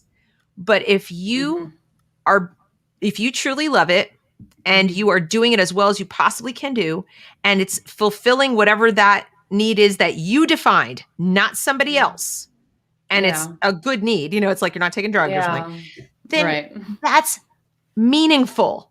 Yeah. That's meaningful. So there's power in letting go of having something be meaningful to the outside world. Yeah. Let it go. And when I finally learned to do that, that kind of maturity that finally came over me in later life, it was like, someone lifted this huge weight off my shoulder. Like that's all I had to do was to just realize that meaning comes from in here. And it doesn't have to come from all these other people, but they're teaching kids as young as 5 that meaning comes from external sources. And I don't want anybody else to go through even the somewhat benign sense of floatiness that I had and the more dark version that you had. It's not good either way. Yeah. It's not good either way. It's not enough to just be a student. Be a good student and achieve and please the teacher. No. Yeah, it's true. And I just saw somebody mention music and art and stuff in the chat. I am a musician still. And I let go a long time ago of being famous. I just love making music and I will do it forever if no one listens to me. I have so I'm in a band and we're like a hippie band. So we play festivals and things like that. So if you're into the Grateful Dead kind of stuff, you probably like my band. And I'm one of a few songwriters, but we have this little group around us where it's all about the meaning and it's not about the flash and it's not about trying to get discovered or signed or anything like that. We just have fun. If we get paid, great. We've budgeted it into our lifestyle to know that you can't make money doing any of these grandiose things, but trade school is an option. Tech school is an option. Not going to any school and working out of high school is an option. And there's nothing to be ashamed of. You're not stupid for doing it. In fact, you're probably smart for doing it at this day and age. And I am, as somebody with lots of degrees who basically lived in colleges my whole life, don't go. Just if you have to go, there's ways you can make the most of it. Yeah.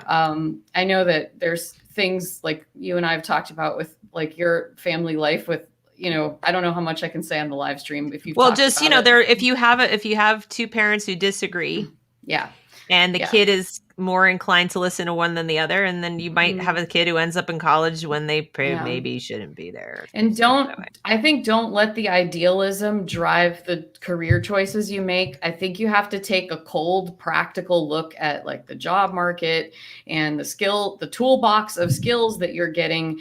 Are they something that people want to pay money for?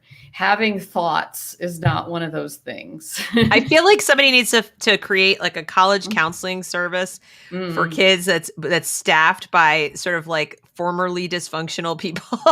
You know what I mean? But where we are just, if you want a cold splash of water in your kid's face, but in a good way, in a loving way.